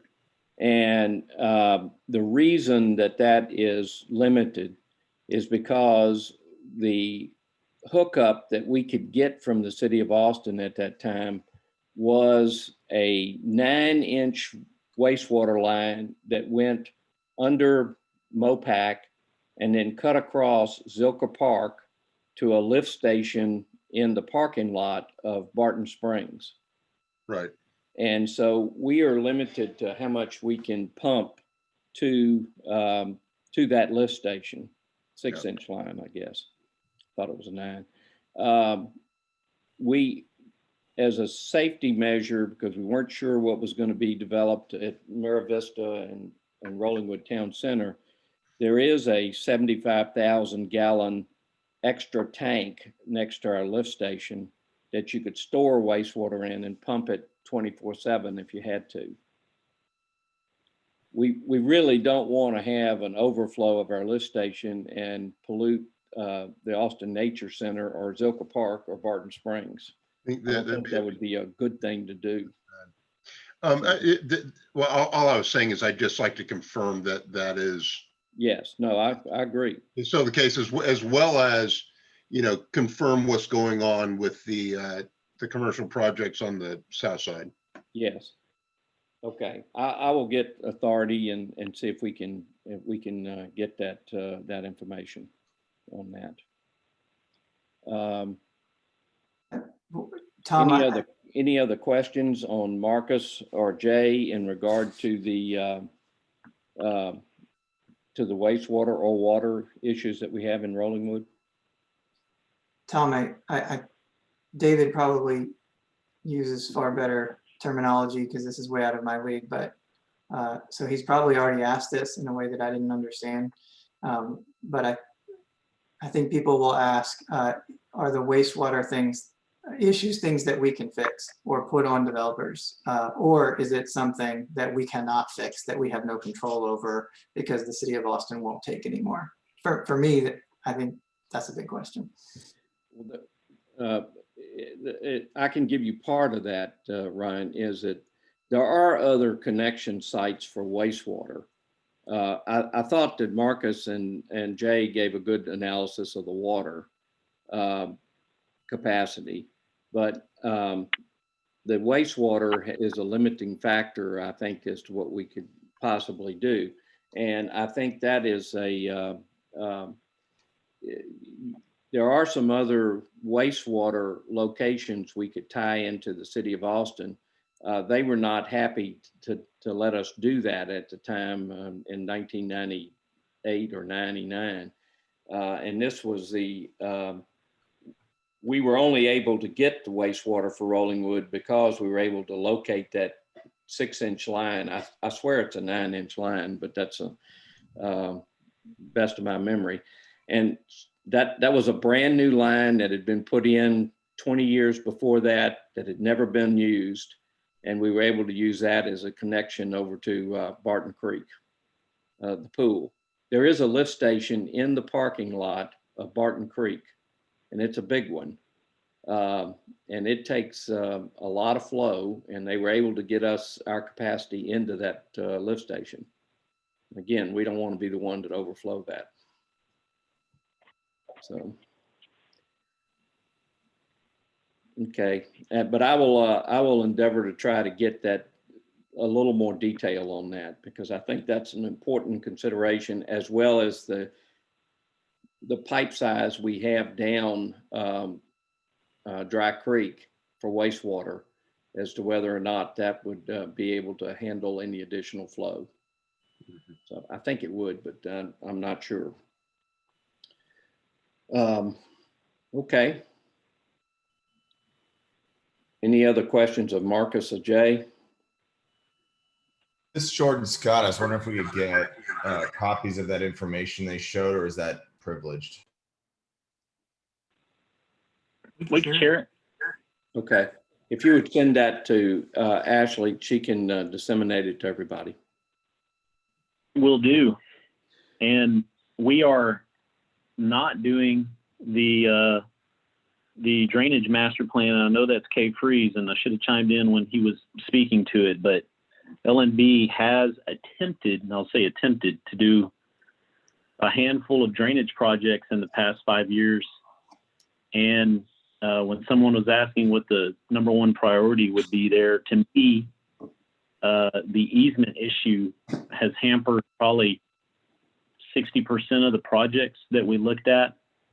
In other words, that street outfalls to typically a property. And in some cases, it's the dividing line between two properties. And we just recently had a project where 3 different property owners were involved, and we needed utility easements or drainage easements and just couldn't get across the finish line. So just makes it very difficult. So I think once he figures out where the improvements are, somebody should start working on the easements immediately, and that should be job number one. But that's just my opinion. So I'll let the experts continue their study there. Okay. Any other questions of Marcus or Jay? Well, Marcus, you know I hate to pay engineering fees, as you probably pretty much know by now. So I appreciate y'all's time, and we'll let y'all go. Thank you. Y'all have a good evening. Thank you. Bye. All right, thanks a lot. Have a good evening. The next item I have is number 4, discussion and possible action on the presentation by city engineers. We really didn't get a presentation as much on the water as just answer questions. And I think this wastewater needs to be looked at and resolved so we get that off our plate. And I will make an effort to try to get authority to get that done. Amber, is that, I know you've talked to Mike about that, and I really believe that's a fairly critical issue for us, because I don't want to I want to make sure our citizens have as much information as they can when we finally get down to where we're making some recommendations. I'd rather not make recommendations we can't do. So I agree, and I think we need that information as well. You know, for city use. So I think it'd be an effort worth going through. Yeah, I think there's only really 3 things that the engineers need to look at. And they probably know they can figure the capacity of that wastewater line going down Dry Creek fairly easy and determine whether we have capacity, which I believe we do. And then the second way I would propose that they do this is take the flows, the maximum flow that we've run through our lift station and that we have now down on Delana, and then determine if we have any excess capacity to live within our contract of the city of Austin on that, or if we have to do some additions to it to store some, or in addition to that little tank we have down there. So that would not be a real complicated deal. In my mind, it's not anyway. I know it may be much more complicated than I'm thinking, but I don't think it is. So, and that would be something useful, I think, for the city to know, because if we get down to where we're having to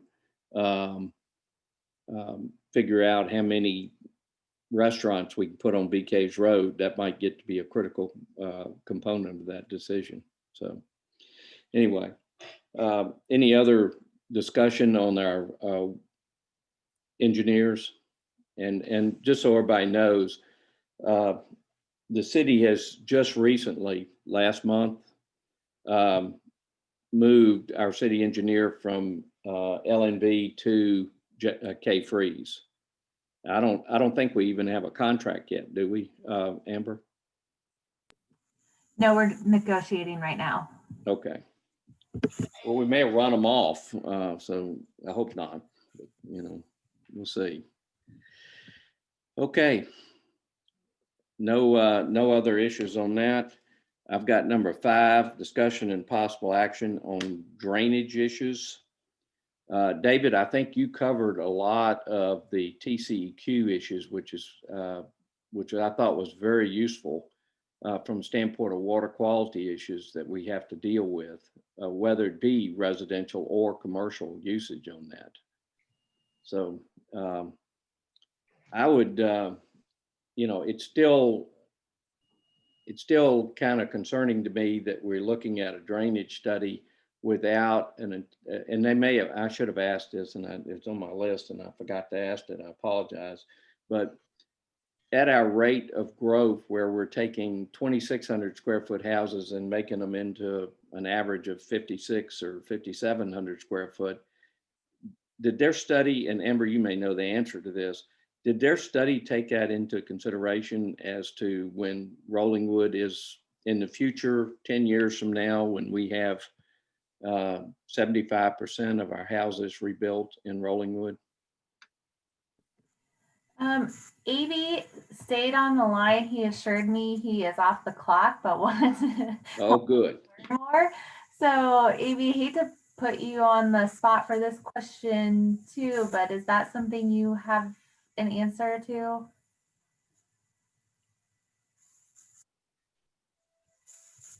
Maybe you still there? Yeah, I'm here. Okay. What was the question?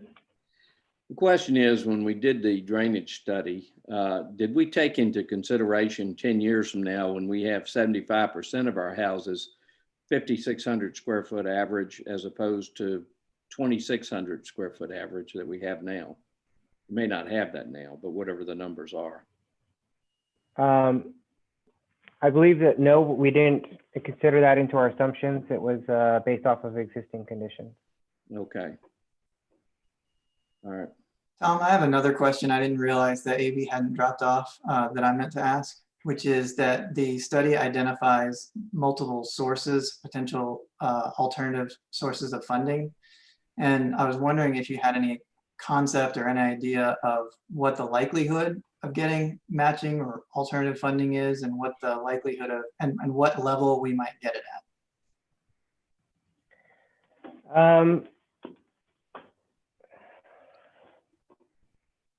I'm trying to think through this question, and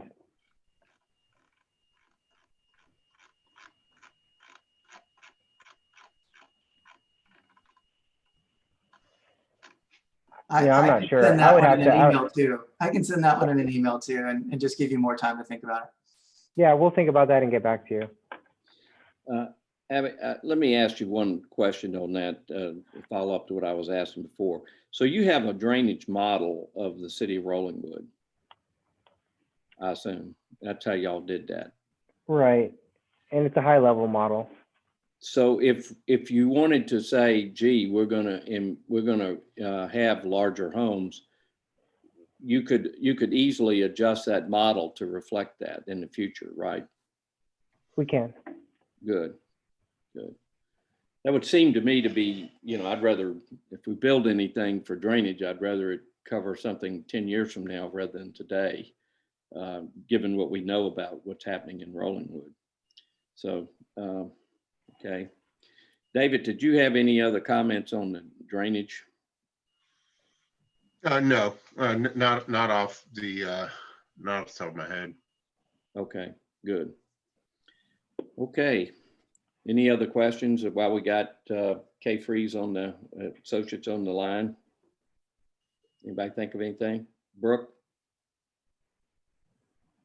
Tom, this is Brooke. Yeah. From what I recall of the Freeze study, it indicates that issues like impervious cover limitations and the changing nature of the housing here is an issue for future drainage. And there are a couple of paragraphs at the end of the study where they suggest to the city that that is something they do need to consider. Okay. But their limiting instructions at the time the study was done were assumed current limitations on impervious cover. Yeah, I just wanted to make sure that they had a model that they could plug that in reasonably simply on that. Now, I was sure they did, but I just wanted to make sure of it on that. Thank y'all, Abby. We appreciate that. Sure. Well, thank you. Jordan, how about a status update from the single family subcommittee? Single family subcommittee has not met yet. It's just Mo and I was in the middle of planning and zoning last week. So we'll get together, and appreciate Brooke's willingness to join us. So we'll get together, have a chat, and have something back for y'all. Great. Thank you very much. Number 7 is discussion of possible action on the survey material and draft chapters submitted by Pegasus. And I will admit I have read every page of that, which it did, and it is a lengthy deal. Sean, I'll let you take this first. You want to give a little synopsis of what you gave us? Sure. Let me ask you, Tom. Both this item and the next item, we kind of combine those and address that via a PowerPoint, which we'll send you guys all out after this meeting. But what time constraint are we bumping up against right now? I know, Tom, you said you had another meeting you had to go to. I have moved it, and so I'm okay. David was the one that had the was supposed to be coaching right now. Oh, okay. It's dark. It's over. All right. We're good. Let me go ahead. Ashley or Amber, if you guys could give me permission to share a screen, and I'll jump in on some things. I am making you a co-host now, and you should be able to. Okay, great.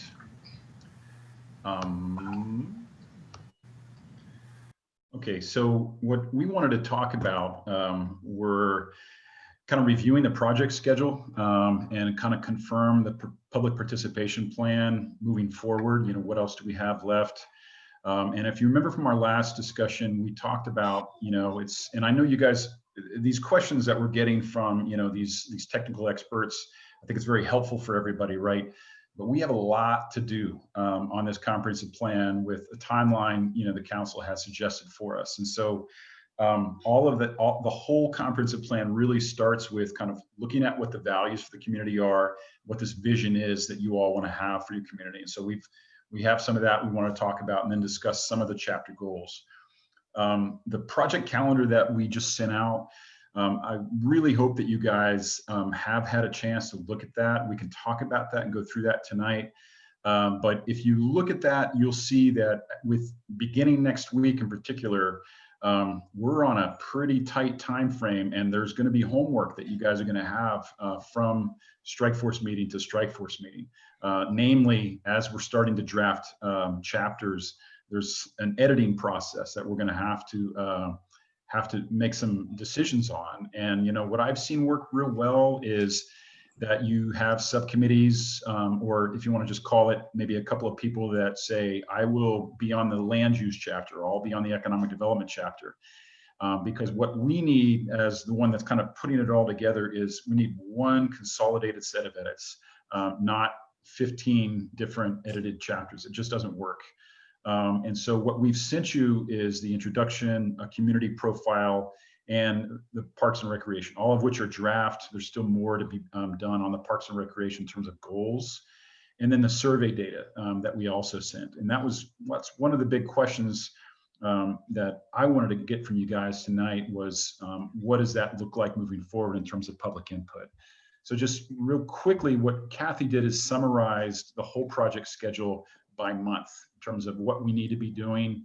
October is done. November, we're discussing this vision, public engagement plan, schedule, and hopefully next week we'll start presenting some of the fiscal modeling. I want to be very clear, that's not a plan. It's just really us looking at, if you just developed out based on your current zoning, what does that look like? And then we got some feedback from the council in terms of some potential iterations or scenarios. This is not my plan that I'm going to be presenting. Those are just scenarios that we can hopefully talk about next week, because just like some of these other technical experts, I think that's a real important point for us to kind of talk about pretty soon.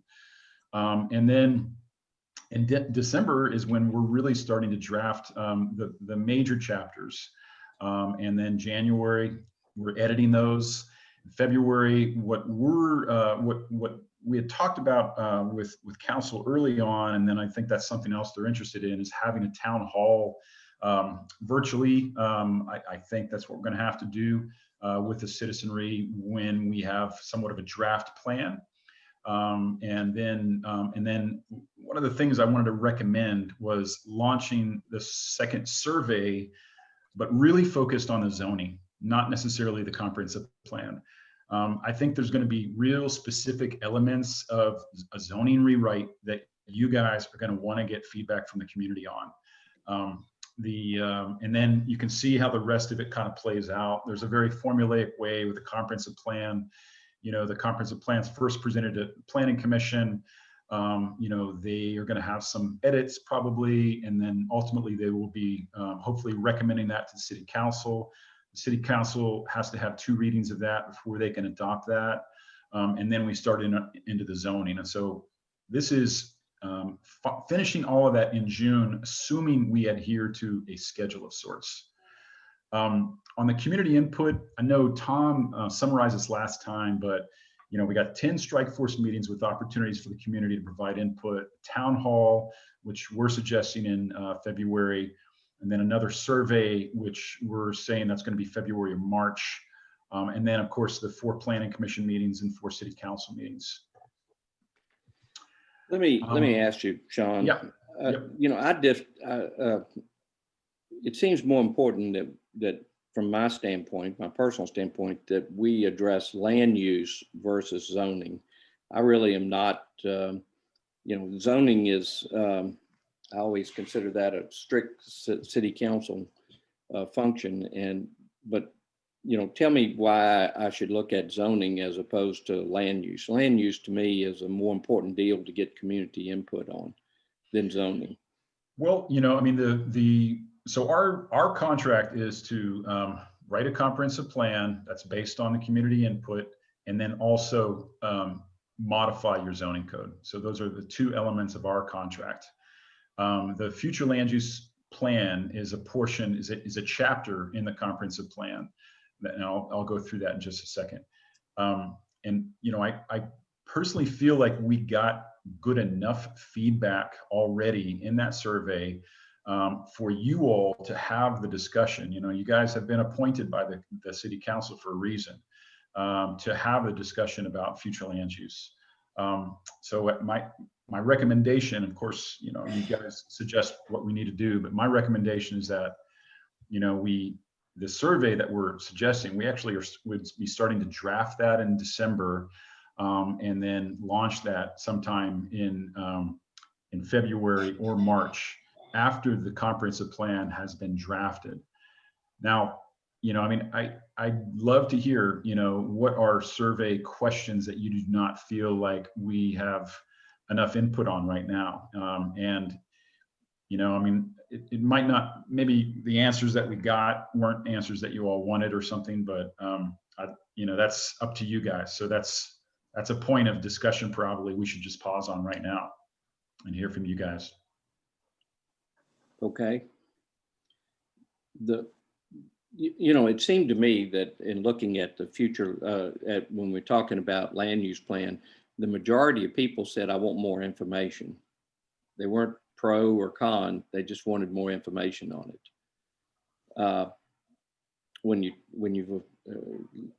And that was discerning to me, because, you know, frankly, if I had, you know, when I was looking at that, you know, you can, if you don't, you're not going to have complete information on any land use that's proposed down there until it's submitted to the city for approval. And I understand that, but it seemed like to me that going back to this, I really didn't think that zoning was going to be part of, I didn't feel like that zoning should be our bailiwick more than, instead we look at what our community wants for future land use. And I assume we're talking specifically on BK's Road, but that could be for both single family areas plus BK's Road. Does that make sense? It does. You know, my understanding was that the strike force was going to be a guide for us. You all were going to be advisors to us, not only during the comprehensive plan, but also the zoning. Amber, is that not correct? Correct. That is correct. And I'm not saying we don't address that, but it seemed like to me the weight on what I planned to put as input was not so much zoning, but on land use, what our citizens wanted Rollingwood to look like. And that of course, that includes zoning, but the input we give the city council should be, in my opinion, should be more on land use and what we want versus zoning. That's just my feeling on that, Sean. So Tom, I want to clarify, because maybe I misspoke, but you know, like the town hall, for example, that is when you present the draft, and mostly it's going to be about future land use, but it's going to be an opportunity for the community to react to a future land use plan that you all have helped create. Now, the citizenry does not have the time to sit in on these meetings and listen to all these technical experts, which you guys are doing right now, about, you know, what is our wastewater capacity? You know, is drainage, how big of an issue is drainage? You know, what sort of costs really are we talking about to address all that?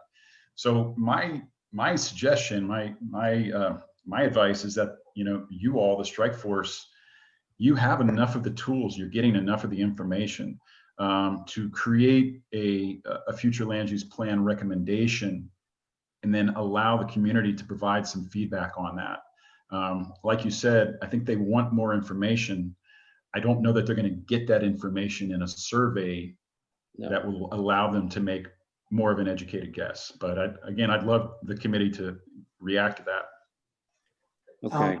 Tom, if I may on that, I definitely took our edict as part of the main reason that we existed is to go get a lot more community input.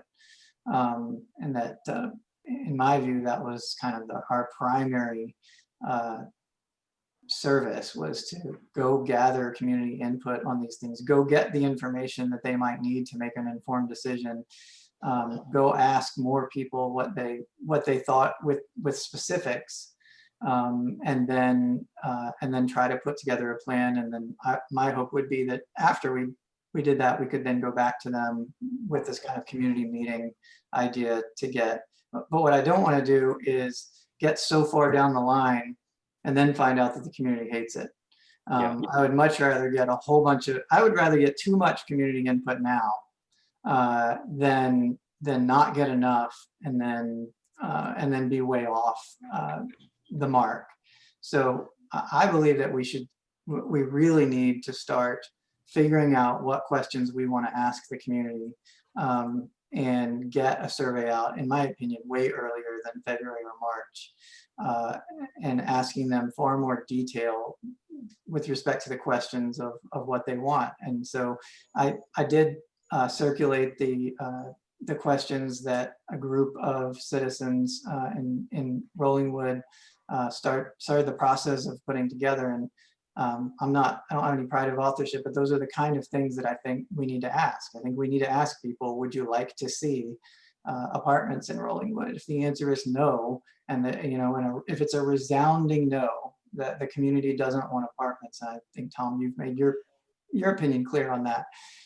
If it's a resounding no that the community doesn't want apartments, I think that should be part of the plan, that the community prioritizes owned homes, whether it be single family residences or condo units. I think we need to ask, Ryan, let me ask you a question on that. So my hunch is that your whole strike force committee is not going to recommend apartments.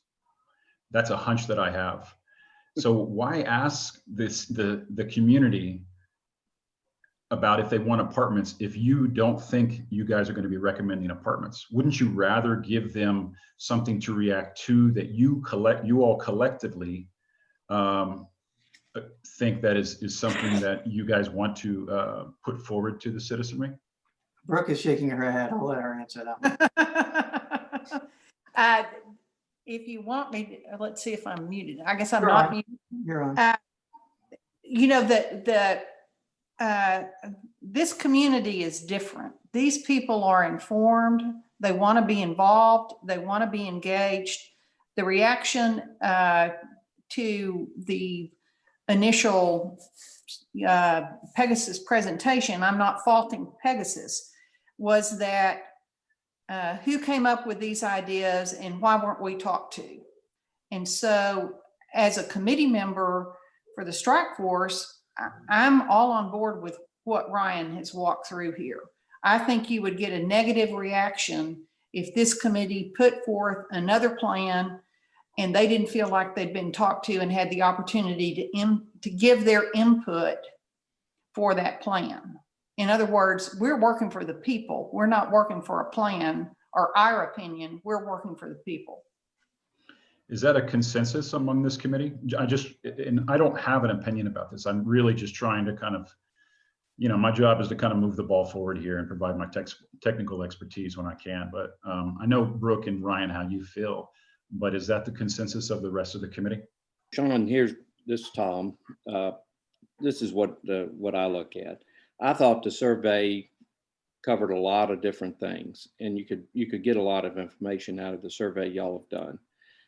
But realistically, it struck a negative term in this city, and I think that it's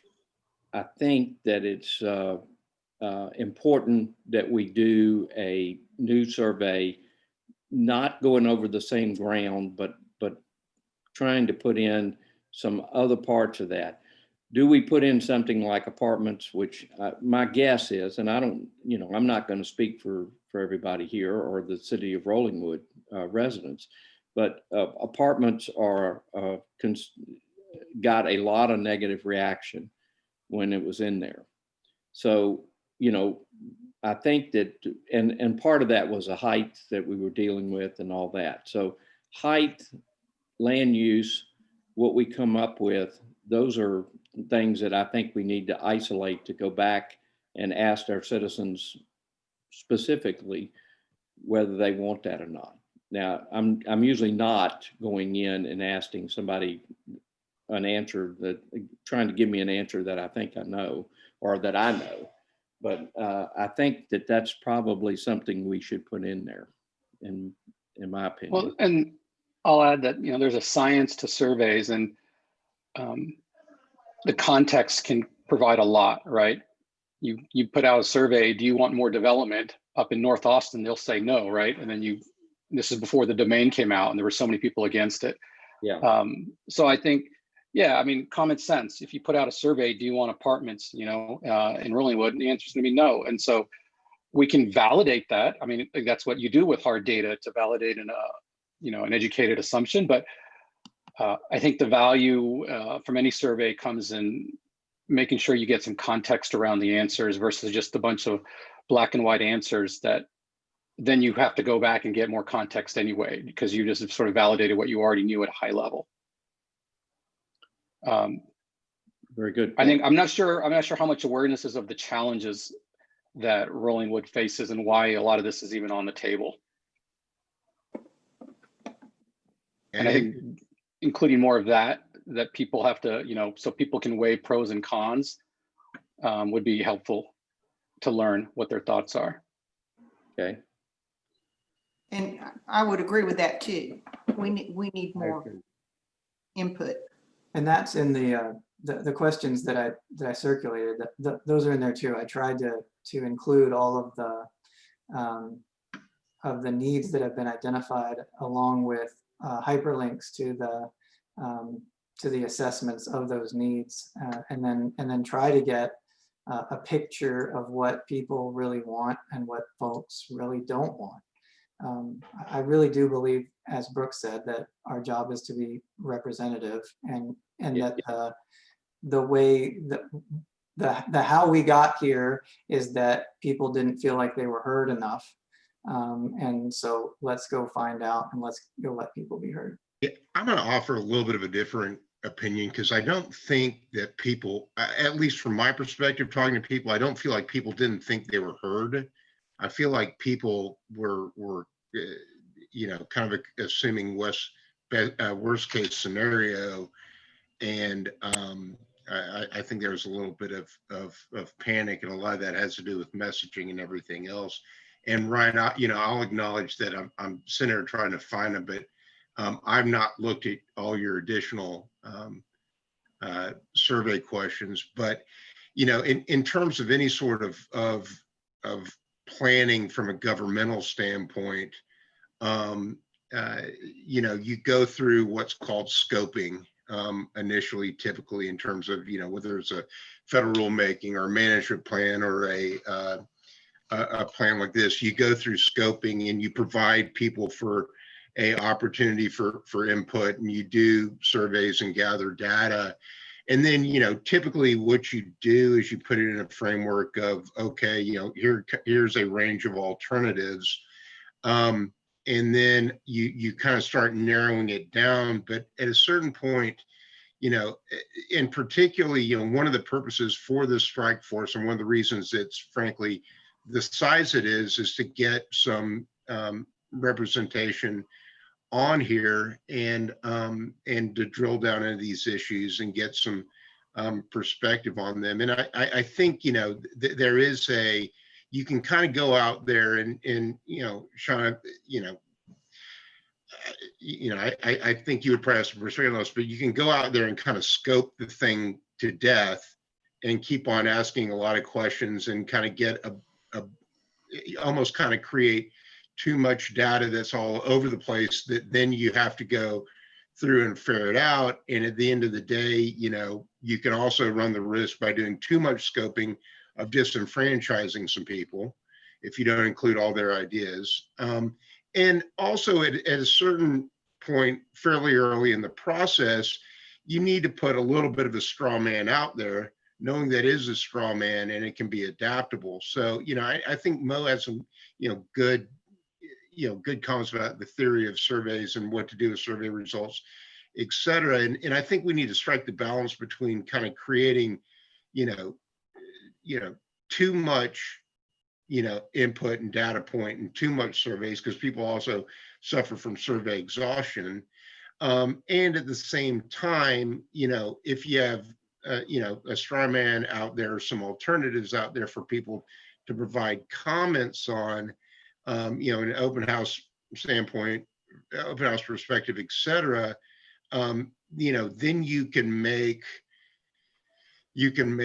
modifications to the straw man and to the comprehensive plan as you go along. And Ryan, having said that, I will go back and make a point of going back and looking at some of your some of what you put together in there. But I think some low-hanging fruits is when you look at I think some of the initial questions that kind of disturb people were height and density on apartments issues. And I think we all pretty much agree we're not going to do a bunch of high-rise apartments along Bee Caves Road. But from a planning standpoint, people need to also understand, and partly it's messaging, that's part of the reason why you look at alternatives. And I kind of call it the three little bear, the Goldilocks and the three bears approach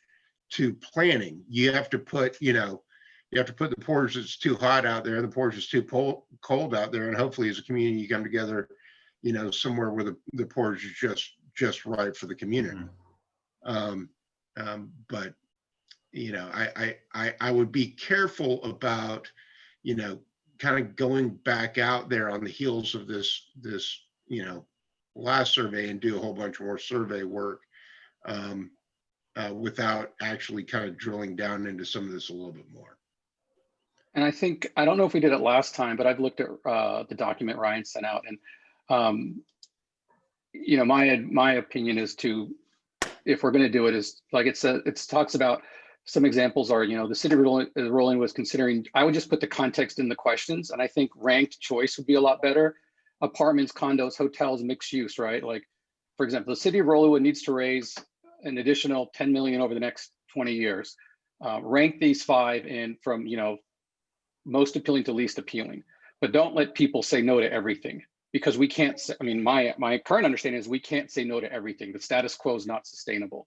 So we have to get the residents to pick their most favorite, least favorite option, right? Because they might look at that list of A1 through A5 and think all of these are awful, but we're not going to let them pick that, right? We're going to make them pick their, so that's one example, right? But I think there's a lot of tweaks that can be made if we want to go back out and do a survey to get residents to, if they're going to fill it out, to force them to make some hard choices that need to be made for the city. Well, And again, it's just a survey, it's not a decision. I like the idea of making people rank. I don't think we should take out the questions of do you want X, because I think the way that I look at this is we have multiple pressure points. We have needs that we have to evaluate. We have desires on Bee Caves Road that we have to evaluate, and we have our own finances that we have to evaluate. And we probably can't have everything. We can't have brand new everything, no development on Bee Caves Road, and no increase in taxes. We can't have that. We can't have champagne on a beer budget. And so, but which pressure point does this community hate the most, and which pressure point does it not mind? I mean, and the reason I say that is it may be that this community is okay with a 10-cent tax increase, and maybe they don't want, maybe they like the community that we have and the density that we have, and they're willing to just pay more, 10 cents more in taxes. I think Brooke had figured out that it's a 40% increase in the city taxes, but it's also, we're still a fraction of the city of Boston. Even if we went up 40%, we're way below the city of Boston. Yeah. And it may be that that's the place that this community is okay with, or that may be wrong. In my personal opinion is that's a valid question to ask, because we do have to come up with, we're not sustainable where we are. I couldn't agree more with that. And we have to make some choices of how we're going to get to where we need to be. We have to be, not that we need, but we have to be there. Right. And So I which think is it? in one sense, the survey is a teaching tool as well, because it does inform people of what those options are. It's a Sean, communication. Sean, the suggestion that Bo made about ranking, what's your input on that? Well, my input is honestly somewhat similar to what David was suggesting. I feel like you guys have been selected because you are a representative sample of the community, correct? And everything that I've heard in our discussions is you guys are clearly smart. You know these issues, you're reading everything, you're studying these issues. I feel personally that it would be a disservice to go back to the community right now with another survey. You guys have become very quickly experts in a couple of different issues. And I feel like it would be better to either present some of those alternatives to the community in some sort of a town hall fashion. For example, we could present Bee Cave. That could be the whole focus of the town hall, is to prepare and provide 3 different alternatives to Bee Cave Road, and with the focus of getting their feedback on that. But there's so much more that we need to be talking about. I brought this back up. This is the table of contents for the whole comprehensive plan. We've only presented the introduction chapter, the community profile, and a very draft Parks and Rec. But the future land use is where you're going to have some of those alternatives and options. And we have a lot to get going on. And again, I just feel like it's somewhat of a disservice to go back to the community right now and ask them if they want apartments. If, first of all, the city council's already said we don't want apartments. And secondly, your group may very well, and I tend to believe that you are not going to be recommending apartments. So why ask them that? Why don't you give them something more tangible in terms of alternatives to Bee Cave Road to react to? The survey includes a lot more than that. Positive approach. That's just one question. Meredith, you had a comment? Yeah, I'm just going to throw this out there kind of as a frame of reference for the general conversation. And I'm kind of hearing 2 different things. One is this conversation a fundraising based conversation about how to generate more money? And, if the city's future budget can be maintained by a X increase in property taxes, and the residents say we don't want any change, and so everything stays the same, but we cover the nut on the budget. Like, I'm hearing that part of it. But I just want to also point out that the land use plan, as I understand it, is what does the community want the city to look like in the future? Because change of ownership is something that is inevitable.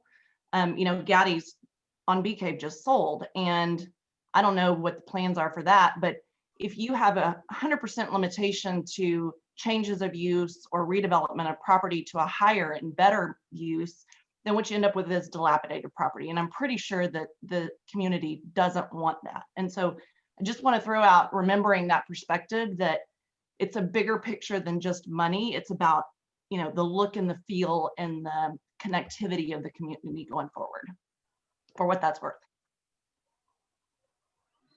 If I may, Meredith, I appreciate, I moved on to the next slide, and only to bring this up.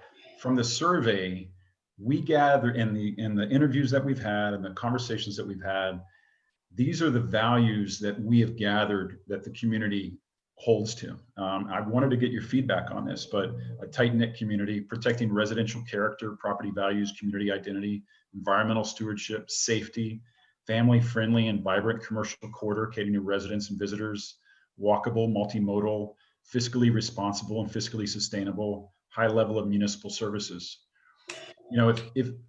If you agree that those are your community values, then and we have a lot of the technical data and information to actually create some alternatives for the community to react to, then why go back and ask these questions again? I'm just and again, we will do that if that's what, you know, the group wants to do. But, you know, I mean, I really feel like the survey's misplaced the way that I've heard a couple of people discuss that tonight. Okay.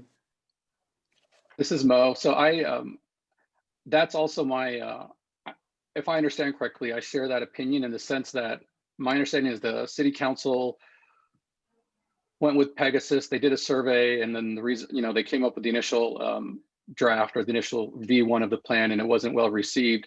So this strike force was put together I'm kind of asking this, in theory, to be representative of the community.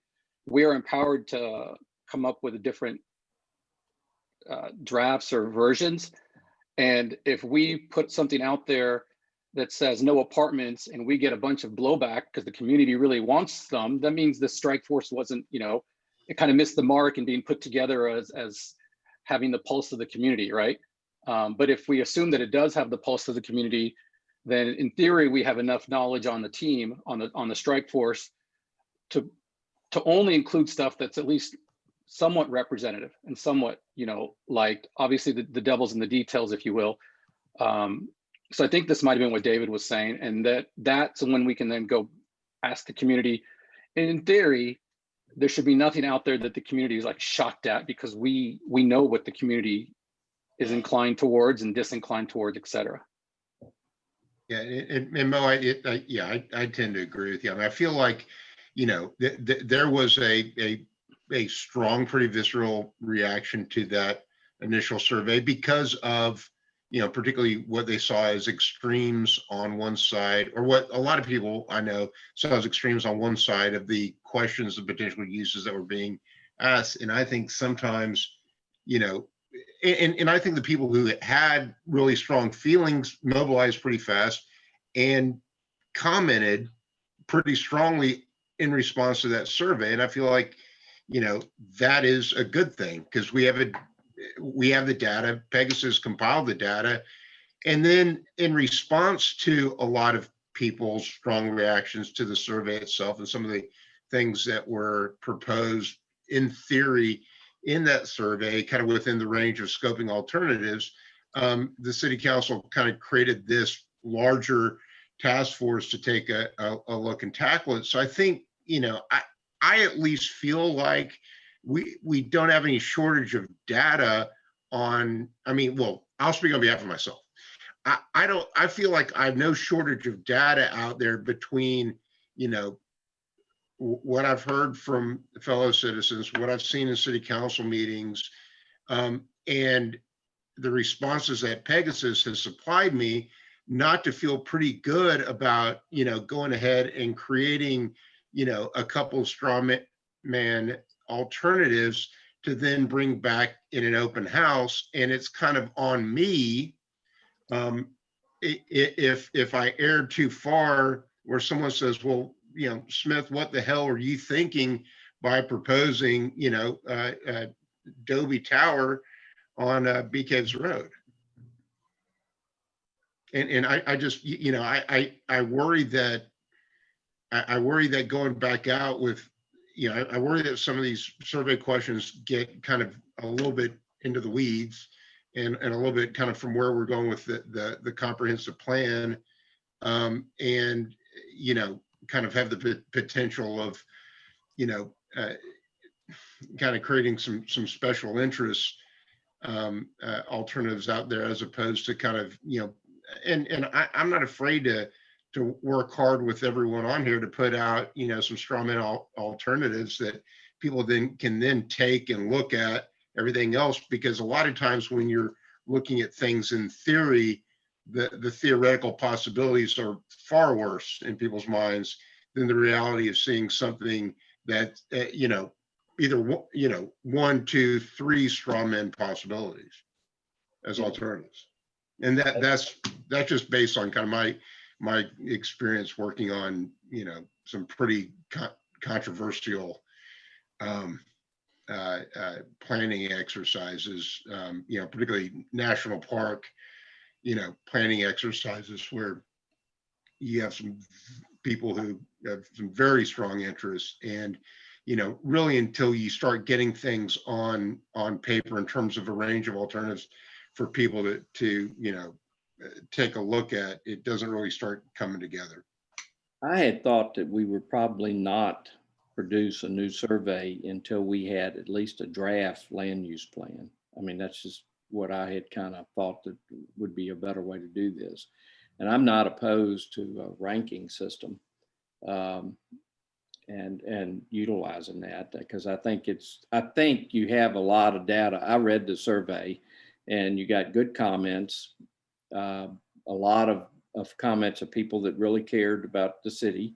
And I thought that that a lot of that was in there, although I was concerned that so many people said, look, I want more detail before I say pro or con about different things. And that we're not going to be able to give them that because each project is going to be judged on its merit by the city council. So I think I'll say that, one way could be that does the force feel that the collective force has enough? Do we all feel that we all collectively have enough wisdom to represent the community to come up with straw mans? And I only lived this through the other side when I lived in Oak Hill before moving to Rollingwood. And this was fighting one of those often losing battle against TxDOT. They were coming in to do the Y, and they came in with some massive thing. And then this group formed to fight it, Fix 290, I think it was called. And I was just a neighborhood citizen just getting emails. But I knew through what was going on, and eventually plans were presented that we could go look at.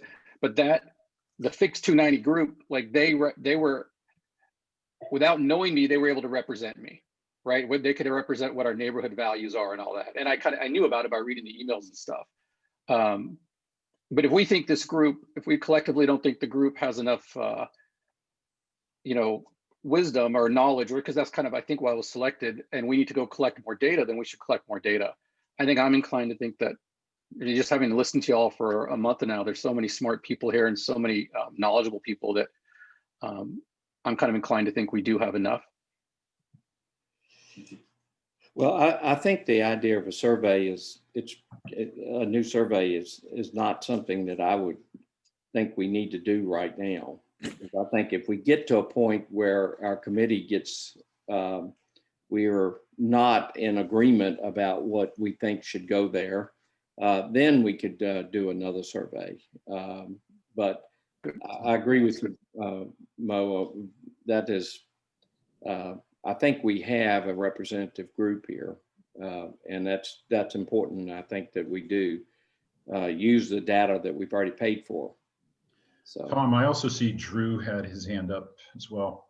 Drew? Yeah, I was just going to say quickly. Look, I think that what I feel like the charge of this force is to really make sure that the community's heard, and I think the way that I think we're best positioned to do that now is to put a different type of survey out there, but it's a survey out there that can look at a few different alternatives, because then when you ultimately see an alternative make it all the way to the plan, the community will say, oh, okay, they voted on it.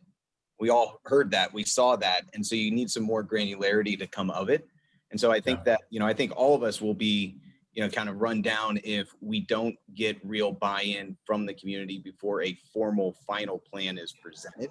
And we need to do that in a way that we can actually then get a different type of data. Now, I do agree, though, with Ryan that if there's certain elements that we don't have information on as we go through some of this planning process, as we think about a spectrum of alternatives on how to raise money, how to raise the tax revenue, then let's ask those questions, because we've come to an impasse.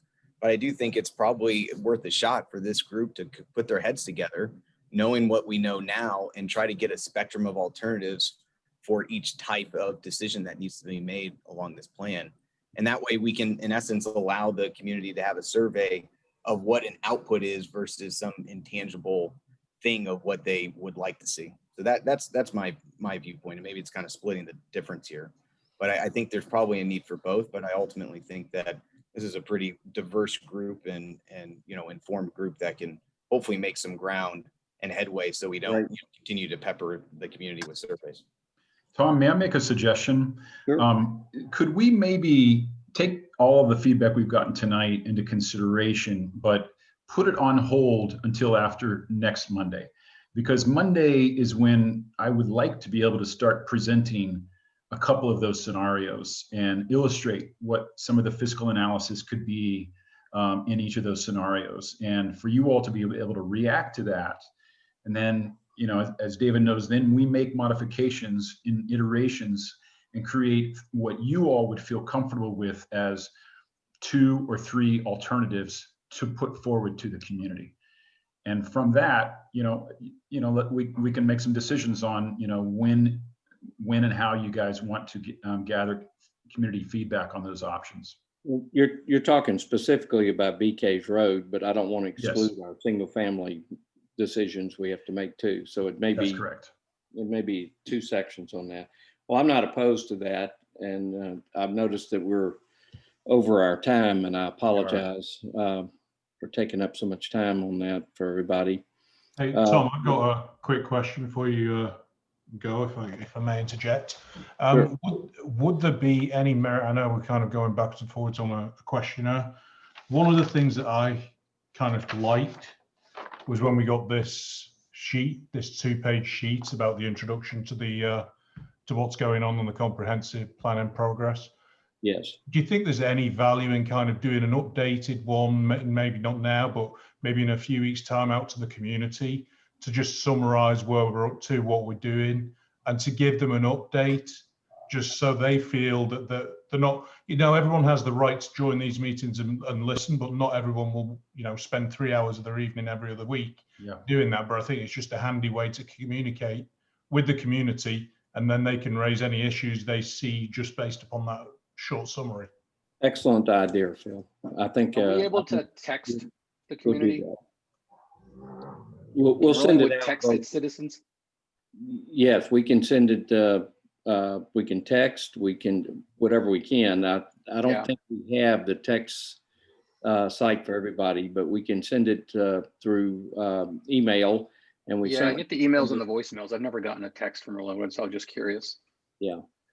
We do have the ability to do it. I think it depends on what was checked off on the original, contact application. But if you'd ever like to get those, just let me know and we can update that. Right. And Phil, I think that's a really great suggestion, and we're happy to go ahead and draft something like that for you all to review and comment on. Can you bring that back at the next meeting, Sean? We can. I think that we might have more to put into that after the next meeting, though. But we can definitely do that. And I think Phil was talking about a couple of weeks hence, so that should work out well. Okay. Okay, so we're going to. Any other points anybody want to make on 8 or 9?